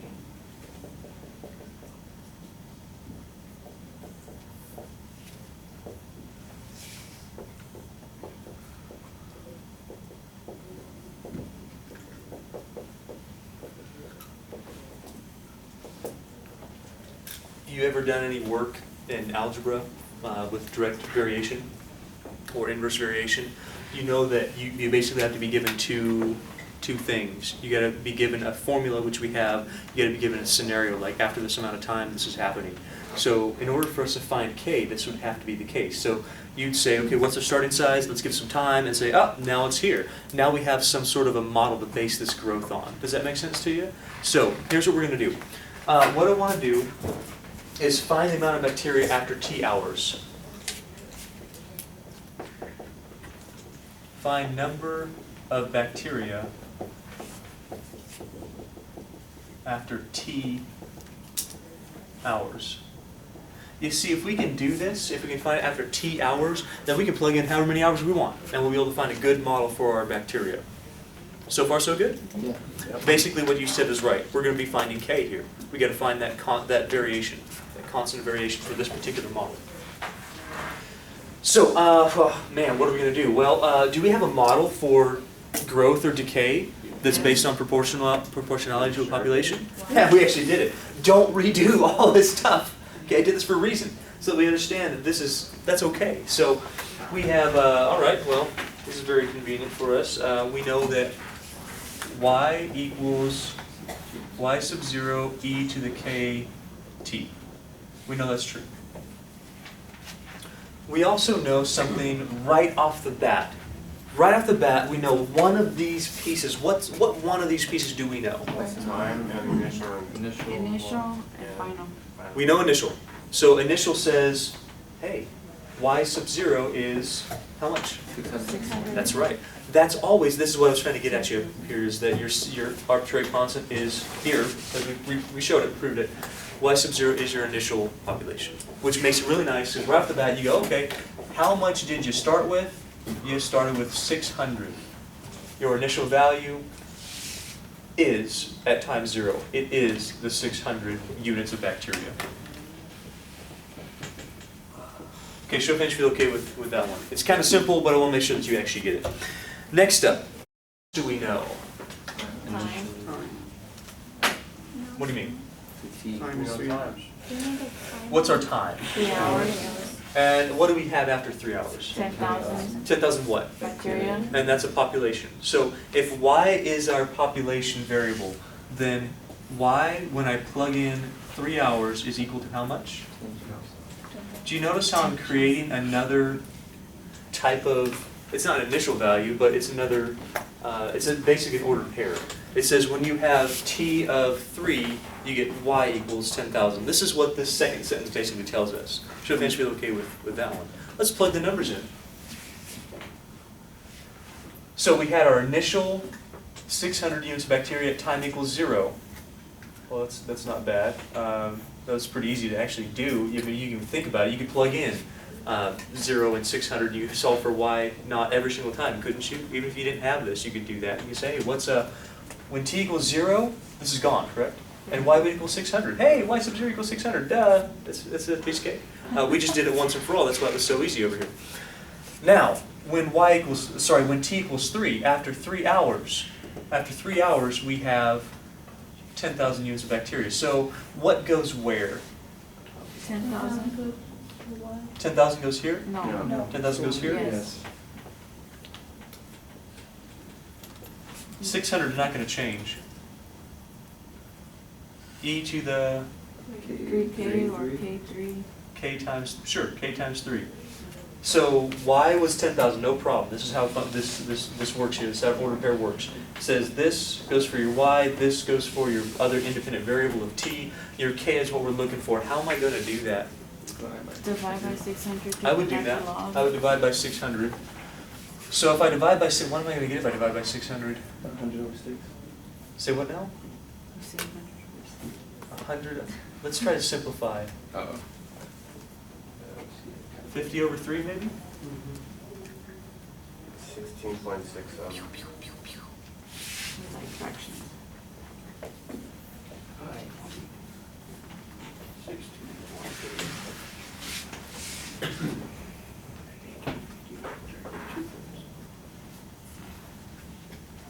So 50 over 3 equals e to the k times 3.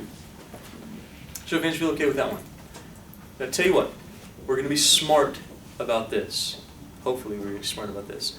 I'm not going to do an ln on both sides. I'm not going to do that. I know there's an e right there, but I'm going to be smart about this. Here's what I'm going to do. What I'm going to do is I'm going to actually make this so instead of getting k itself, all I really need is to substitute for a part of this, right? Just a part of it. I just need not just the k, but maybe if we can get rid of the whole e to the k, that would be kind of nice. Wouldn't that be kind of nice? So I'm not going to solve for k. I'm going to solve for e to the k. What that means is that if I have e to the k times 3, what if I take that to a 1/3 power? I do that on both sides. Is this 1/3 going to get rid of this 3? We have exponents raised to exponents, we multiply, yes? Yeah. Yes. This is gone. So what this says is 50 over 3 to the 1/3 power is equal to e to the k. Now that is a good substitution. This is what we can put in right here. Now that's a problem. I'm not going to do parentheses, that would be mathematical error. But this is what we're going to be doing here. Show of hands feel okay with that one. So we haven't solved for k. We've solved for e to the k, no problem. Just let that be our substitution. Does that make sense to you? Okay, so let's do it. I'm going to change this around just a little bit so that we see what's going on. This would be y equals 600 e to the k times t. Or if you thought about it differently, this would be y equals 600 e to the k to the t power. You guys okay with that one? Am I going too fast for you, or are we okay? It's just some algebra, but I know that algebra can be intimidating for some of us.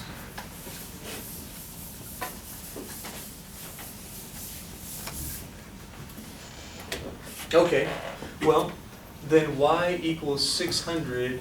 Do we have an expression that's equal to e to the k? How much is it? 50 over 3 to the 1/3 power. Let's be real careful about this. That's all being raised to the t. You guys with me on that one? Mm-hmm. So I said, all right, cool. We have this piece of cake. We have this. This will let us solve for our k if we want it to. We're smarter than that. You know, okay, I could solve for my k right now if I want with an ln, no big deal. Or I could think about, well, let's make things a little bit nicer. Let's just solve for e to the k and use that substitution. So are you okay solving for e to the k here with that 1/3 power? Well, now we go, all right, well, let's think about this. This is really 600 e to the k all to the t. Since e to the k equals 50 over 3 to the 1/3 power, e to the k equals 50 over 3 to the 1/3 power, but this is raised to the t, therefore this is raised to the t power. You follow? One last thing we're going to do. This is nasty. Exponent raised to, that's nasty even the way it's written. You're going to make that better. I find my handwriting is getting worse and worse as I get older, and that's not cool. My written, like on my note, it's perfect. But on the board, I keep going faster and faster, it gets sloppier and sloppier, so I gotta stop that. Make a mental note to stop that. Exponent raised to an exponent, what do? Let's put that together. Let's have y equals 650 over 3 to the what power? T over 3, that's perfect. 1/3 t or t over 3, that's fantastic. Now here's my question. Is this going to be the growth model for everything in the world? No. This is only for this specific type of bacteria. And we got that because we had initial population, we had to have that. And we had to have how it's actually growing. How it's growing lets us make this model for it. So far so good? But now that we have this, I can ask you any question that I want to. For instance, can I ask you how much bacteria will be present after 5 hours? Yes. Sure. Let's figure that out. How much bacteria will be present after 5 hours?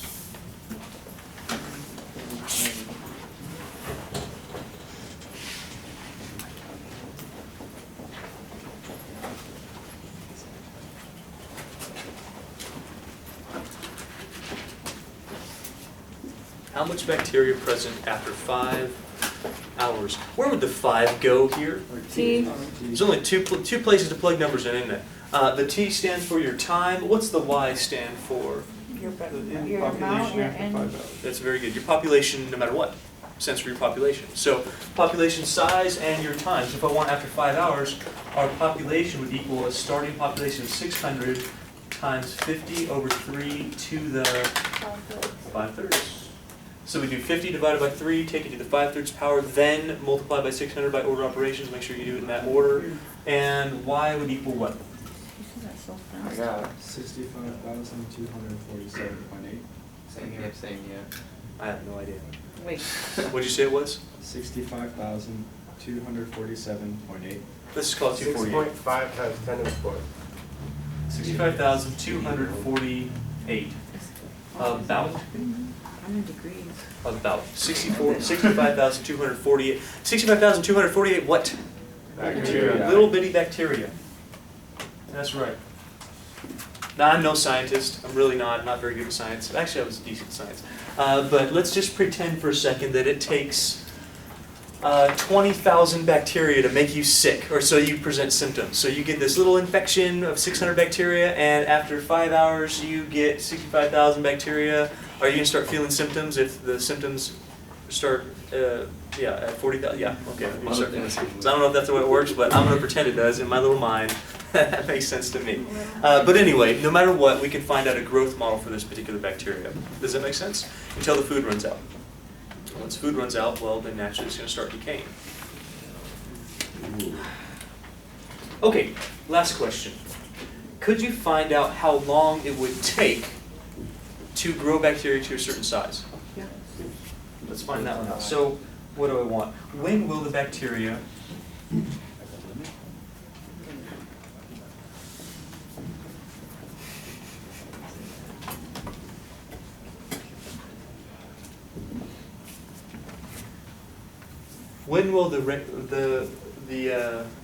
bacteria reach a population size of 24,000? Maybe this is the better question. It says, okay, tell you what, we know with this strain of bacteria that you start feeling symptomatic at when the bacteria is over 24,000 units or whatever.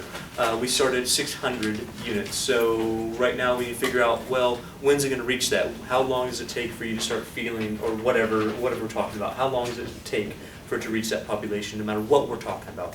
Where would the 24,000 go? Why?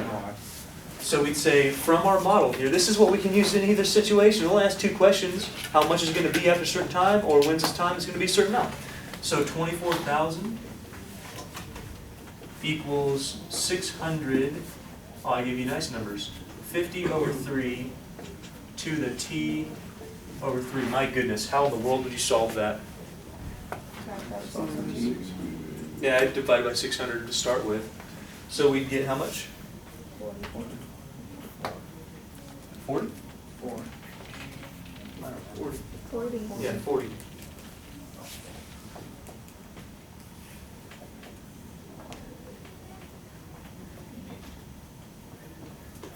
Well, there's really no way around it here. What are we going to do?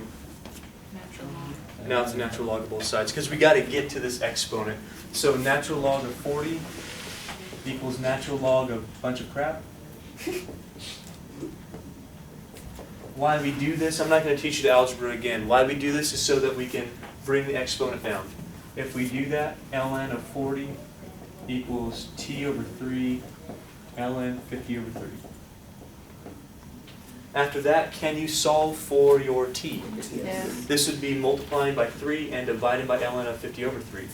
So 3 ln 40 divided by ln of 50 over 3 equals t. Now I've done the work for you already, so if you want to practice with your calculator, go ahead and do that right now.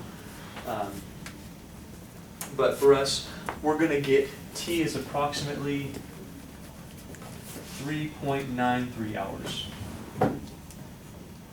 Let's see if that jives with our initial conditions over here, okay?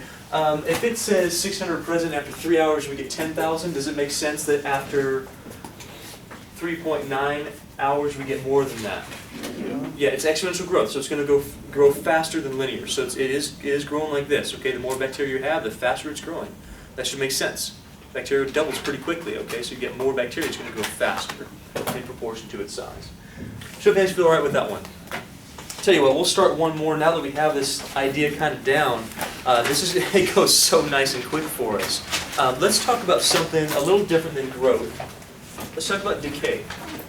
Are there any questions on this at all? Did I explain it well enough for you to understand it? I just got one question. Question. Because when we were solving for K, you solved for EK instead, so that's fine. Yeah.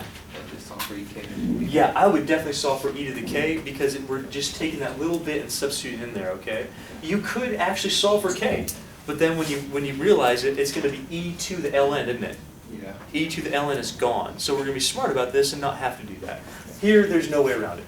You got to solve for t itself because we're going to find out the number of years. Okay, have we explained this well enough for you? Okay. One thing, I think I introduced this section with this.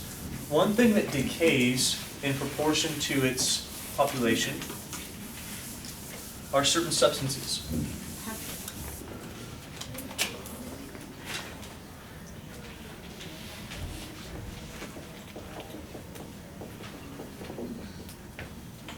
So let's assume that the half-life of a substance is proportional to its, the way that this decays is proportional to its size. So suppose that the half-life of some substance, of compound A, is 1,602 years.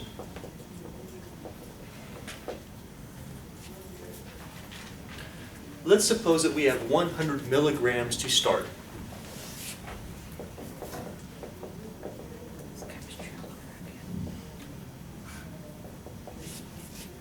Almost sounds like science, doesn't it? I'm like, it's chemistry all over again. Well, is this organic chemistry or something? No, Just regular chemistry? it's 4B. 4B. I don't even know what that means. Let's find the amount. You're going to notice that what we do for decay, what we do here, is very akin to what we did for growth. We're going to follow the same exact model. We're going to find the amount after t years.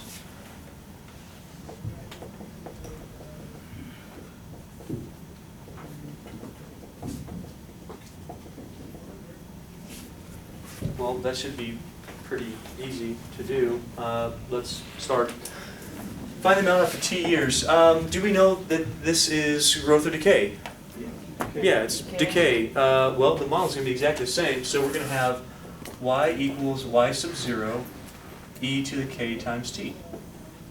Now, there's a couple things that we need to know about this. Firstly, do we know how much y of 0 is?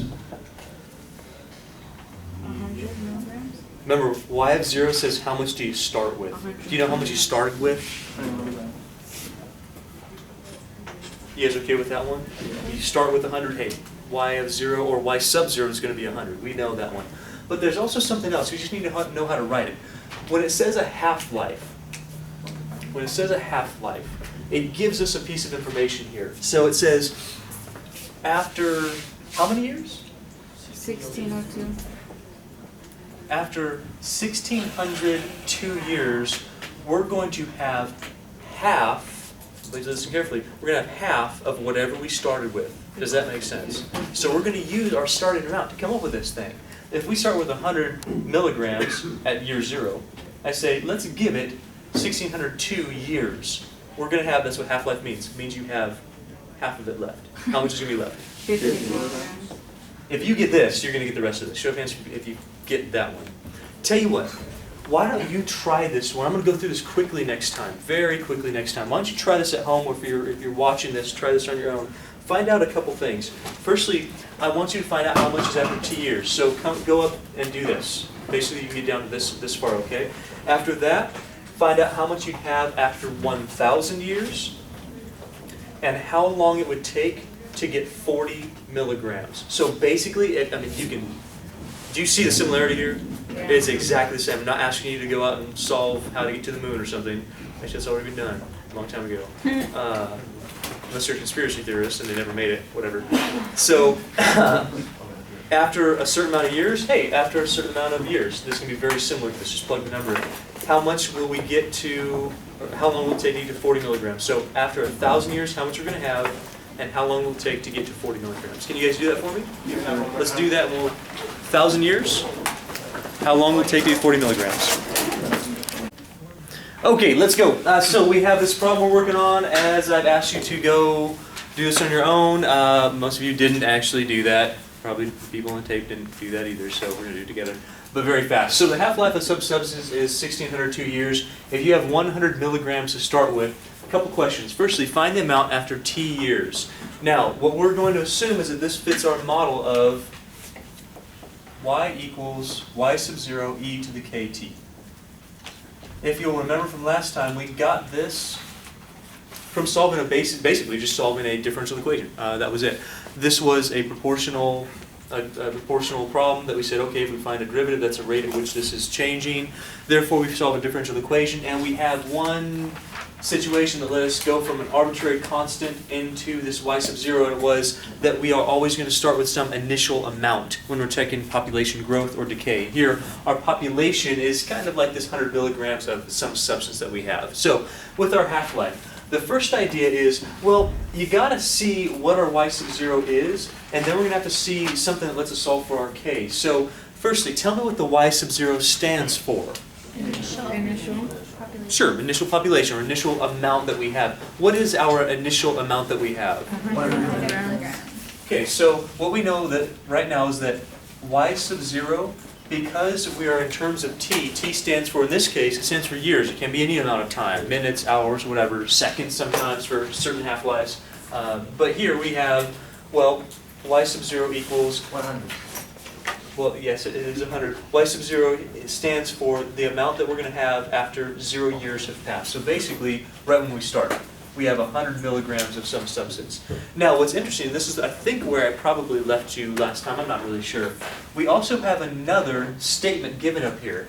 If we know that the half-life is a certain number of years, then what we know is that after that amount of years, specifically here, after 1,602 years, we're going to have half of whatever we started with. What that does, that gives us another ordered pair. It says after this amount of time, you should be able to tell me how much we have left. How much are we going to have left? 50. How'd you get 50? Half of 100. Yeah, it's half of 100. If the half-life is 1,600 years, then after 1,602 years, we're going to have half of our initial amount, or half of the 100. That's the 50. Show of hands, feel okay with that so far?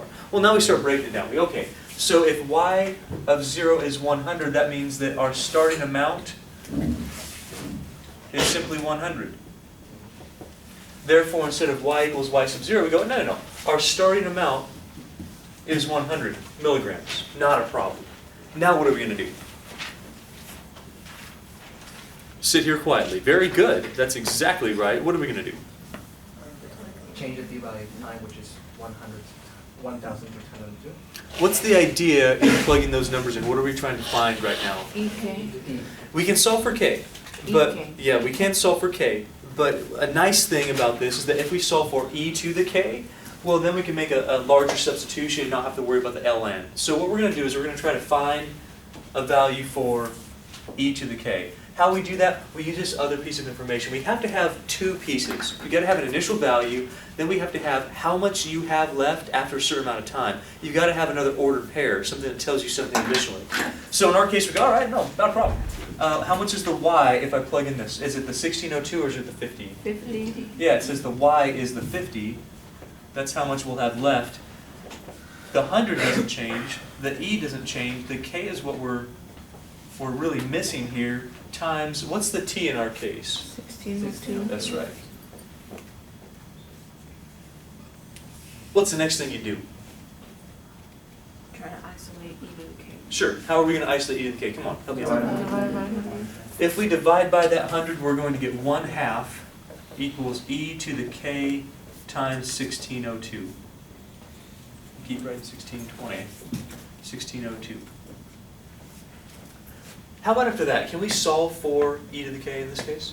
Of course we can, yeah. If we consider this as 1/2 equals e to the k to the 1602 power,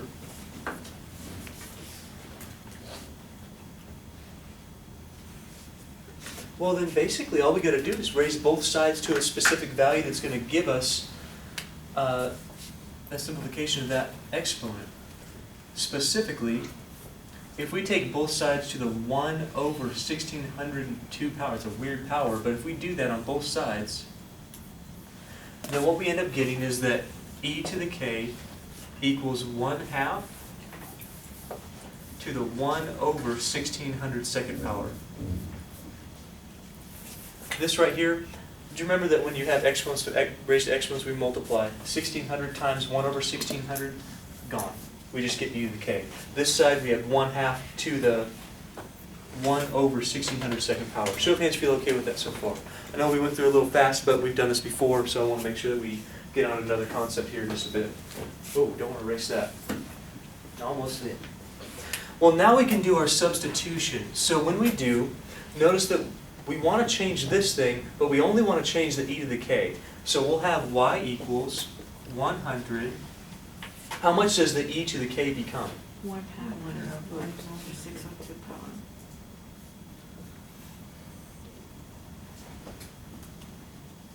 Is that it? The Where's the t go? Okay, so really, this is normally like this, correct? This would be, oh, look at this, 100 e to the k. No, not e to the k. We're going to have 1/2 to the 1 over 1602 power to the t, or times the t. So we could have to the t power, but to make it a little nicer, we just have to multiply this power times t. To make it a little nicer than that, well, instead of having 1 over 1602 times t, let's just put the t on the numerator. That'll make it a little bit nicer. So we have that. I want to show if hands you feel okay with that one so far. Now, this is basically all we have to do to satisfy this question. Find the amount after t years. We've done it. Y stands for the amount of the substance we have left when it's based on however many years we're given. Does that make sense?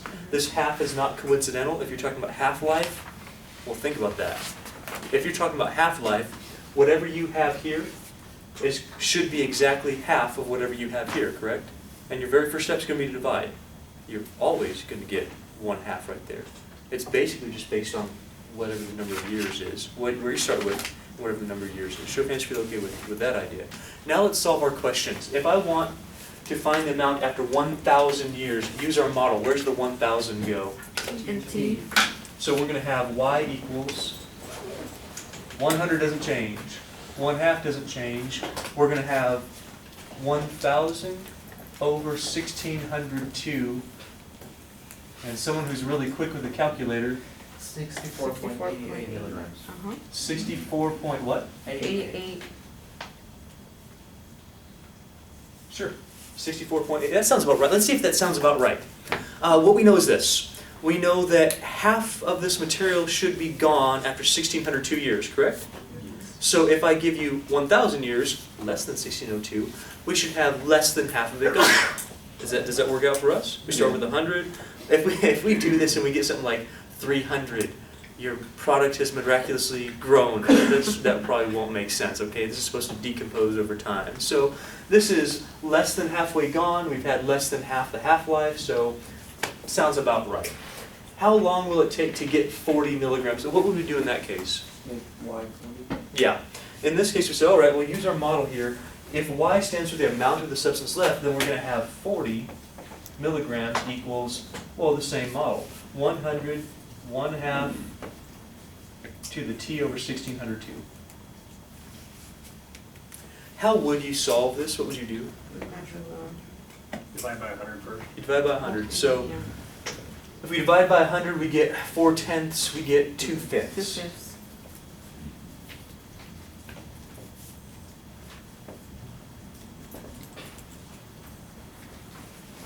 Now at this point, yeah, we should probably take the natural log. If we do that, what we're going to be allowed to do is take the exponent and we're going to move that forward.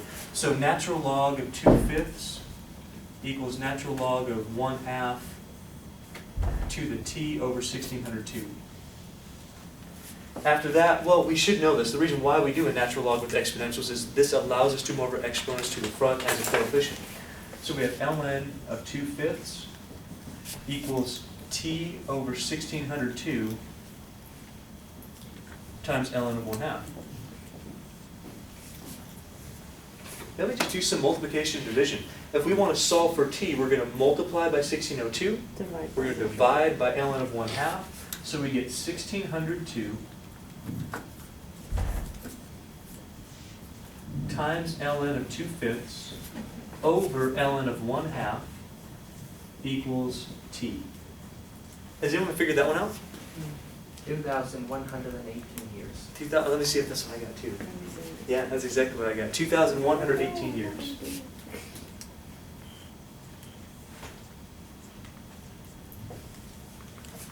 Let's see if that fits our model. Half of it should be gone in 1,600 years, correct? We're asking when's more than half of it going to be gone? Well, it should be more than 1,600 years. We got that. It's not like hugely more, like 1,000,000 years or something, but a few hundred years later. Exactly right. Show of hands feel okay with this idea.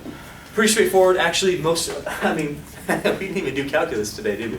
No. It's basically just plugging numbers in and solving for them. That's really just the idea. Any questions or comments before we get on to our last one? You sure? Okay, last one. This is an interesting one. I like this question, this idea. Because I've always wondered about it when I was a kid, why this works the way that it works. What I'm talking about is the law of cooling. By the way, any questions? The law of what? You lay down. The law of cooling. Cooling. The law of cooling. Are we going to apply calculus to any of this at some point? This is calculus. We've already done it. Yeah, well, I just meant more. No. Okay. No, not really. I just want to show you a few applications of what this can be used for. I think I've basically covered how to do differential equations by separation of variables, right? It's a very straightforward idea. We're not going to sit there and do tons of examples of that. I wanted to give you something more concrete. So I'm trying to give you some. I find these interesting. I really do. That this is applicable. Yeah, we're not doing a whole lot of integrals right here, but we've already done the basic integral to solve for population growth or decay. So we're just using that right now. One way that we can use that is with this law of cooling. Now, what happens if your house is 50 degrees versus when your house is 90 degrees? You take something out of the oven. In which case is that thing in the oven going to retain its temperature longer? 90. Obviously, because the surrounding ambient temperature is warmer, right? Well, there's actually a law for that. It's called the law of cooling. Now, I didn't understand that when I was a kid. And I didn't understand why sometimes when you take cookies out of the oven and it's 85, they burn your mouth for like 30 minutes versus in the wintertime you can eat them in 5 minutes. I didn't get that. So I always, when I saw it, I'm like, oh yeah, that makes perfect sense now. Because I'm an idiot when I was a little kid. I burned my mouth all the time because I was a fat kid and I couldn't wait for them to get out of the I was eat them all. Anyway, so law of cooling. I still am a kind of a fat kid. I still love eating cookies. Who doesn't want to eat cookies? Idiots. Idiots don't love eating cookies. I don't know. Maybe some people don't like cookies. Crazy people. Here's what you need to know about the law of cooling. A body cool, and I don't mean like a dead body because that's really gross. I mean a body like an item. Object? Sure, body. A body cool, well, you know, in physics they use body at rest tends to stay at rest, body in motion tends to stay in motion. A body cools proportionally to the difference between the body and the ambient temperature.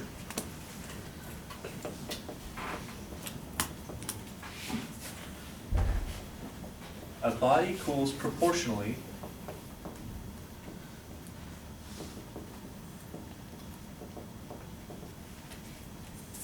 to the difference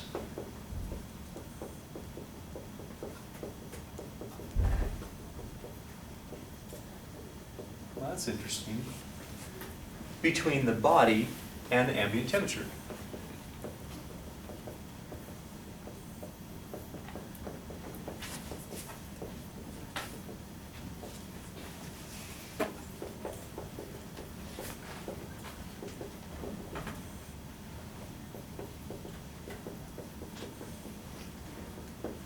Just that I know that you guys are smart, but you guys know what ambient means?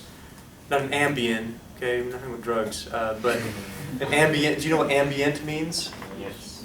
Okay, if you don't know what that means, it means the surrounding atmosphere of the body in this case. So right now, the ambient temperature would be the temperature of this room that you're in. I'd say 71 degrees. I would estimate, but that's the ambient temperature. I'm very comfortable. Are you guys comfortable? Yeah. Ambient temperature's nice then. Well, we're going to do this with an example. So here's my example. I'm such a dork that on Thanksgiving I literally did this. I literally did the math on this thing to find out how this would actually work, because I'm so dorky. Although I kind of overcooked my turkey, so it was really dry. Because I cooked it to 225 degrees internal temperature, and you don't have to do that. It's like 165 or something like that. That's what gravy's for. That's what gravy is for, that's right. I don't like turkey. I eat the ham, so let those other fools eat the turkey. They had some burned old turkey. So, a turkey is taken out of an oven at 225 degrees. Maybe the outside would be hotter than that even. It's taken out of an oven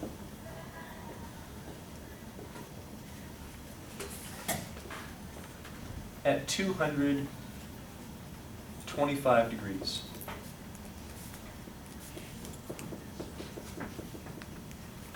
After 20 minutes, I checked it.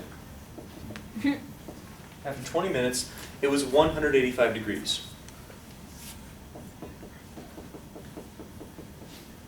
That was a well done turkey.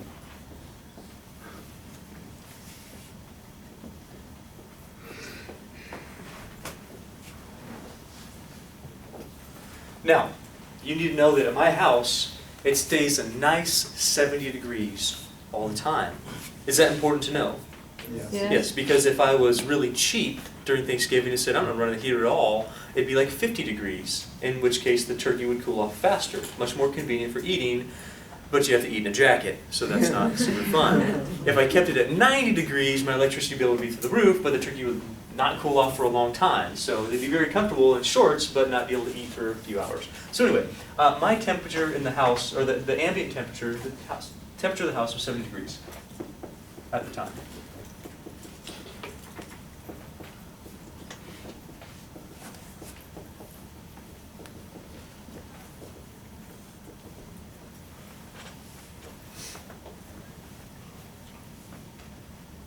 Here's what I want to do. I want to find the temperature at any time. Then I'm going to ask you a series of questions. How much is the temperature after 30 minutes? When can I cut the turkey and not burn my fingers? So we'll ask a couple of those things. So firstly, we need to understand that y of t, let's define our variables right here. Y of t is going to be what? What does the y stand for in our case here? The y. Oh, the Y. The y is going to be my temperature. That's right. So y of t says this. Give me the temperature. I know we're not using a t for temperature, but y stands for temperature here. Give me the temperature after a given amount of time. So this would be the temperature. Let's also define what t is. Over here, t was in years. Is my time in years here? No. It's going to take me 30 years to eat my turkey. No, that's silly, okay? It's in minutes. So time in minutes.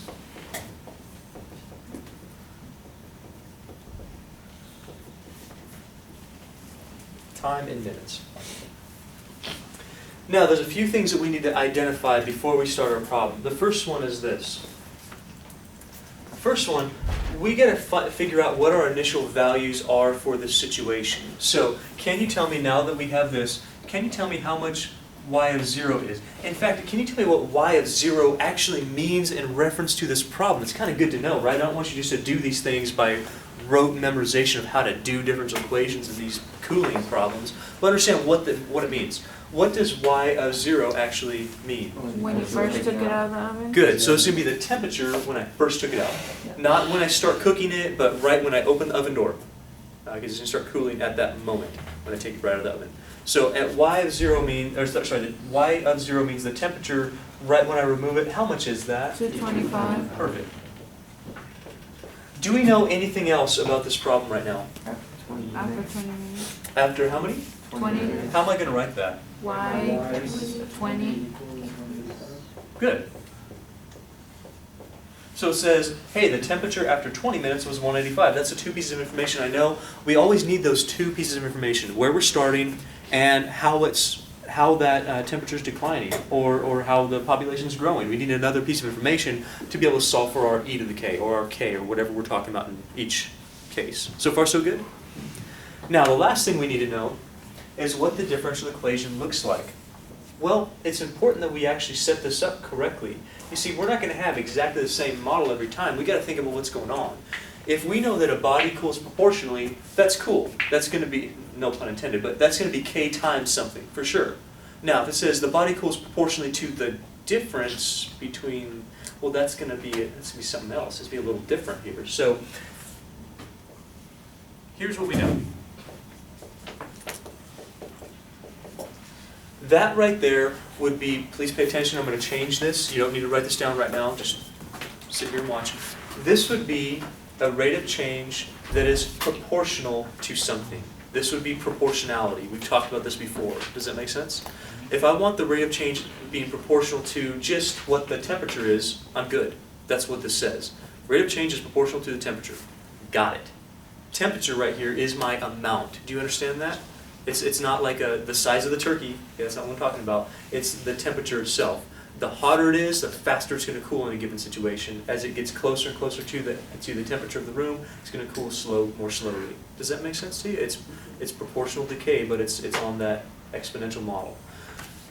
So anyway, this would be proportional growth or decay. Now, I'm not directly proportional to the temperature. What I am directly proportional to, it says, okay, you're going to be proportional. It's going to be k times something. I'm directly proportional to what? The difference between what? The body and the ambient temperature. Between the body. Difference means what? Subtract. And the ambient temperature. What's the ambient temperature? That's where that comes into play.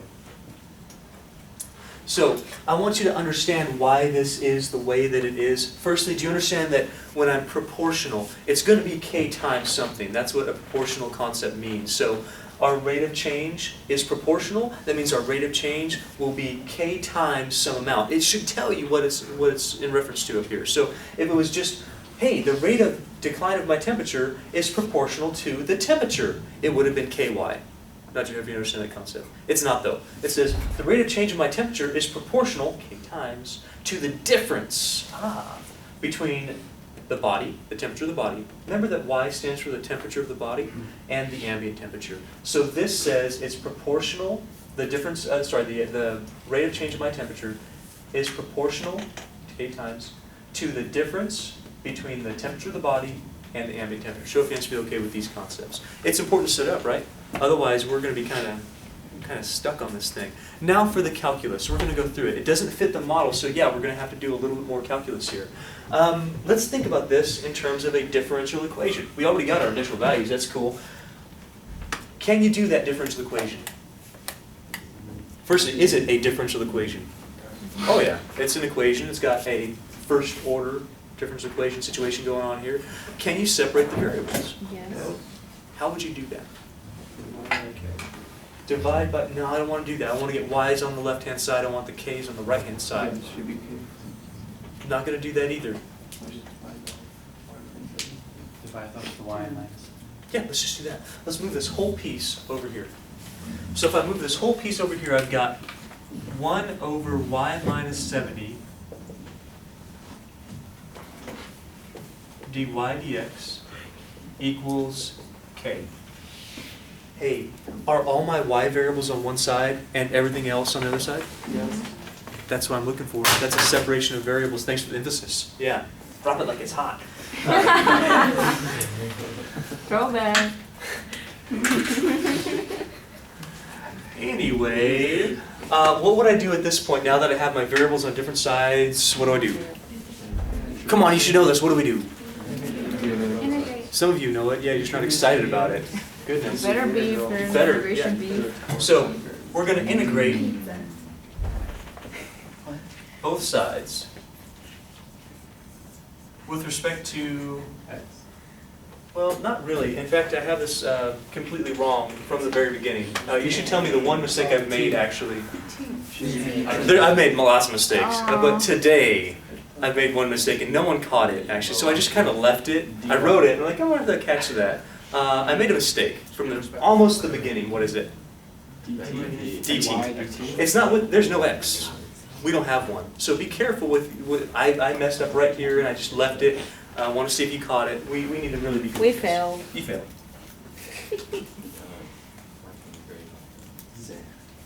It should be a dt. Listen, it's not a rate of change with respect to x. You don't even know what x is. Right here we have a rate of change with respect to temperature. It's the way the temperature is changing. Okay. With respect to time. The mass So, dx. temperature with time, temperature with time. The way the temperature is changing with respect to time. Right there. Temperature with time. Time. It's okay. don't There we go. really use Now let's continue. DT's cancel. Yeah, that's right, they do. So dt's are gone. Got that? We got an integral of 1 over y minus 70 dy equals the integral of k dt. Can you tell me something about this side? Do we do k squared over 2 in this case? No. No, we're integrating with respect to, which is why it was so important we had this correct. You got to get the variables correct on this. It says k is treated like a constant here. K is a constant, it's constant variation. So we're going to have k. IT. Keep going. Oh. C1. Ah. Okay. How about the left-hand side? We have 1 over y minus 70. What are you going to do with that? Are you starting to see how we're going to have lots of ln's right now? Lots of ln's here. So ln, we do a little substitution. We say, hey, derivative of this is only 1 though, so our integral is going to be pretty easy. We're going to get absolute value of y minus 70 inside of that for the argument of our ln. Show of hands if you feel okay with that one. Okay, calculus was pretty easy. Calculus is done. Now our job is to do what with this? Find an arbitrary constant. Well, we're going to have to solve for y to do that. Oh, yeah. So let's get rid of the ln. How do we get rid of the ln? We got to move quickly. So treat that as an exponent upon e on both sides. ln absolute value y minus 70 equals e to the whole thing kt plus c sub 1. Here, ln's gone. We get absolute value y minus 70. Right hand side, we get e to the kt. I've done this before, so I'm going quickly. Times e to the c1. So far, so good? We're going to call c2 e to the c1. Since this piece is a constant, I'm going to call it a different constant. Therefore, I get absolute value of y minus 70 equals c2 e to the kt.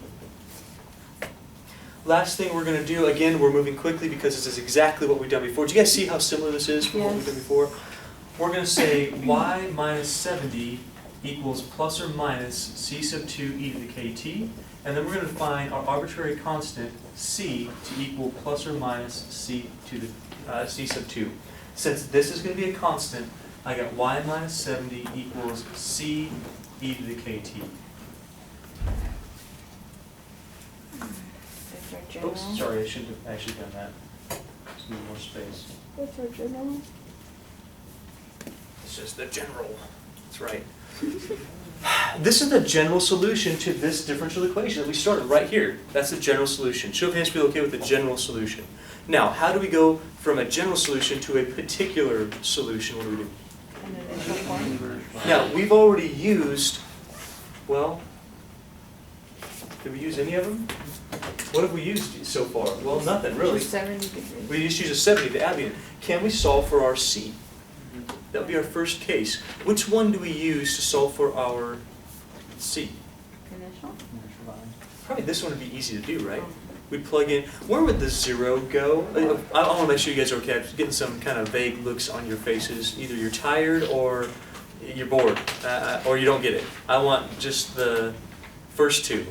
Actually, I don't want any of them. So knock those off, everybody. Are you okay with getting this far on your own? Yeah. Pretty basic, separation of variables, do your integral, solve it all the way down, get rid of this stuff we've gone through several times now. Now, start working on what the K is and what the C is. Get rid of the C first. Find out what that arbitrary constant is with your initial value. That's why they call it an initial value, where you start at 0. So times 0 equals 225. Tell me how to write that. If y of 0 equals 225, then y minus 70 changes to what? 225 minus 70. Yep. C e to the k times what, ladies and gentlemen? 0. Perfect. Is this going to allow us to solve for C really easily? Yeah. Yes. For sure. How much is e to the k times 0? 1. So this whole thing is 1. This right, how much is 225 minus 7? 155. Therefore, C equals 155. Done, we got it. Now let's rewrite our equation. So what we know now is that y minus 70, so we have our general solution, not a problem. Use your initial value to find a particular solution. So we're changing from general to particular by solving for our C. That's it. So general's here. Plug in the initial value. We got it. 0 for our T. No problem. That's why it works so nicely. This whole thing goes away. You get C itself. 225 for our Y, because the initial value at 0 is 225. This is a constant. This reduces to our C. Not a problem. Now rewrite it. We know that Y minus 70 equals, well, not C anymore, 155 e to the k times t. So essentially what we've done, we've used our initial value to change a general solution into a particular solution based on this initial value. That's what's making it particular. Because, listen, with differential equations, we're now forcing, this is weird, but we're forcing this family of temperature curves to go through this particular point. You see, this is the temperature curve for my house. This is it. For anything I take out of the oven in my house, it's going to cool like that because my house is 70 degrees. Does that make sense? Now I'm saying I took out something at 225. Figure out what happens. Now that changes it to, oh, how much is your temperature? 225. That's now a particular temperature curve. Had I taken it out at 450 degrees, it'd be different. A different C.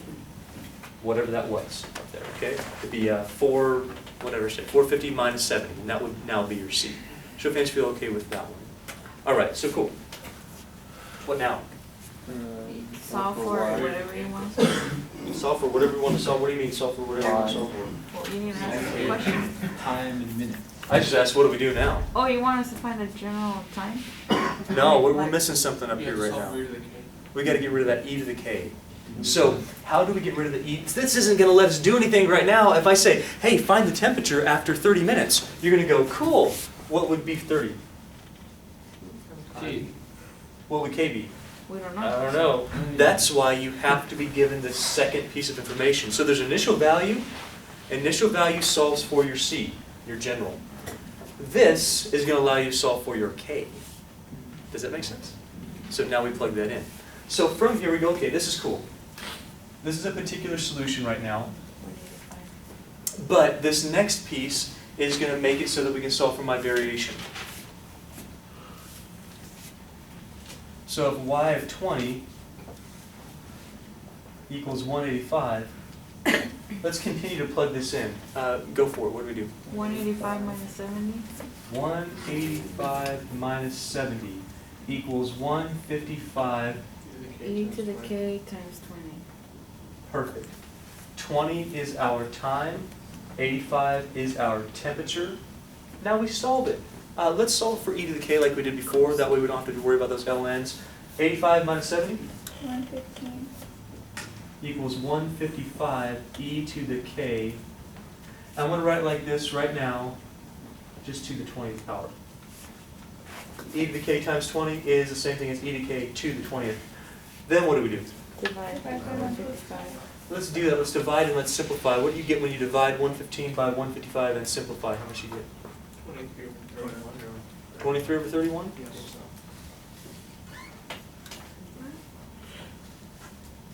Oops. Now let's get rid of that exponent. How do we get rid of that exponent? No, I don't want to do ln right now. I don't want to do that. I want to leave the e to the k, because what I'm going to do is substitute for this whole entire piece right there. How do we get rid of the 20, the power of 20? Multiply by next Multiply one. by- 1 over 20. Okay, so by multiplying exponents, we're taking each, listen, the math on this. By multiplying our exponents together, we're taking each side to that power. So in our case, we're going to take this to the 1 over 20th power, and this side to the 1 over 20th power.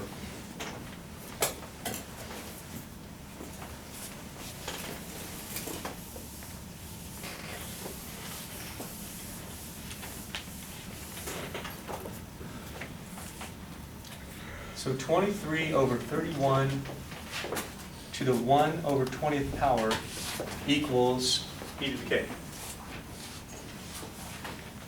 Because these things are gone. What that does for us, it changed now our particular solution into something that will work only with this situation with our turkey. Okie dokie? Actually, so the 225 kind of did that too, but that would be for anything taken out of the oven. But if I took cookies out of the oven at 225, well, they're probably not going to match this situation. So this is just for this particular turkey. Does that make sense? Mm-hmm. So general worked for anything in my house. Particular said anything in my house taken out of the oven at 225 degrees. This one says anything taken out of, sorry, the one we're about to make, says anything taken out of the oven at 225 degrees in my house at, look at, in my house at 225 degrees. And now this last one says, and fits this scenario where after 20 minutes, it's 185 degrees.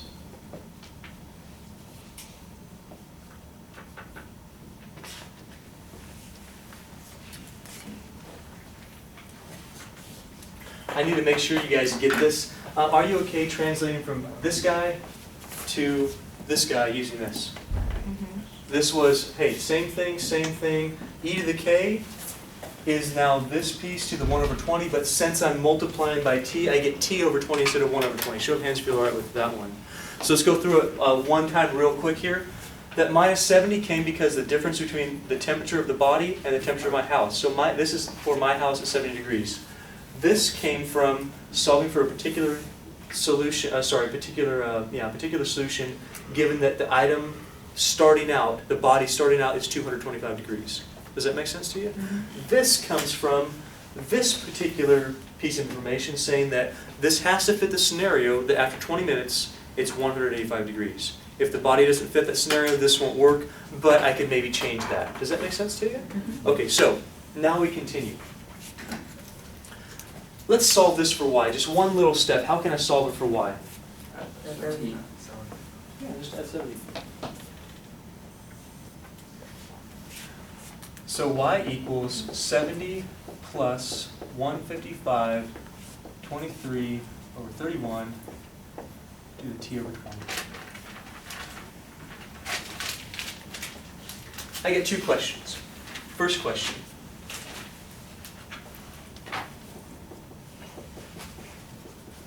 What will the temperature of my turkey be after 30 minutes?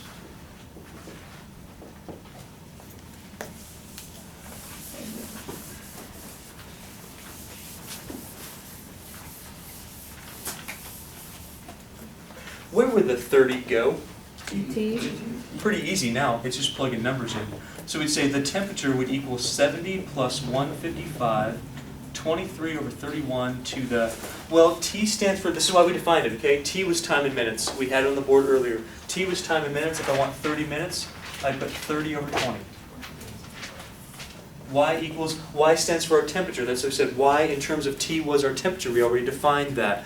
How much is that? Did you figure it out? 169. Yeah, about 169 degrees.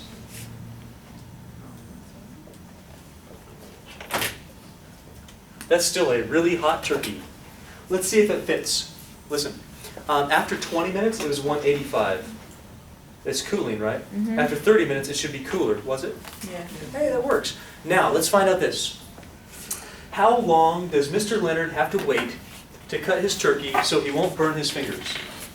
What's the? How long does Mr. Leonard have to wait to cut the turkey? Darn turkey, burn my fingers. Did you really? So I always burn my fingers on stupid turkey. I cook them too hot. How long does Mr. Leonard wait? Are you impatient? Yep. I'm hungry. Turkey, so I don't burn fingers. So he doesn't. So I don't burn. Okay, go. What is That's what I'm thinking. Oh, like, dang it. Okay, so burn my fingers. So I'm a hot guy, so let's see, when will I burn my, I can touch things that are about, Average cup of coffee is 140. yeah, right, but coffee would burn my fingers if I put it in there. It burns my mouth all the time. So I'd say, let's say 125 degrees. I think I can do that. I think I can handle 125 degrees for a little we while. need to test that. It's hot. 125 degrees is hot. I could touch a tortilla on the comal and then burn me. Like, I don't know what you just said. But I imagine it has to do with food. I got the cooking. The water actually at my old house was like 130 degrees, and that would burn me. So I'm guessing 125. I have to go. Okay, but we'll still stick with it. So the temperature that's not going to apparently burn my fingers is 125 degrees. Question: where would the 125 degrees go? Yes. So for our model here for this particular turkey, we'd have 125 degrees equals 70 plus 55. 155. That's what I said. 20.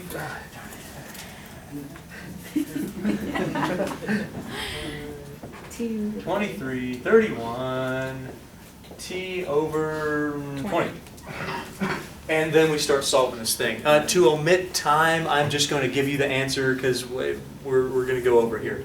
We're already over here. So we'd subtract 70. We'd divide by 55. We'd take a natural log on both sides. We would move our T over 20 to the front. We'd multiply by 20, divide by ln of 23 over 31. And what you end up getting is a time of, what did I do? About 69.4 time. It's minutes because we define our time to be in minutes. So in just over an hour, I'm going to be able to cut this turkey and serve my guests some really dry meat.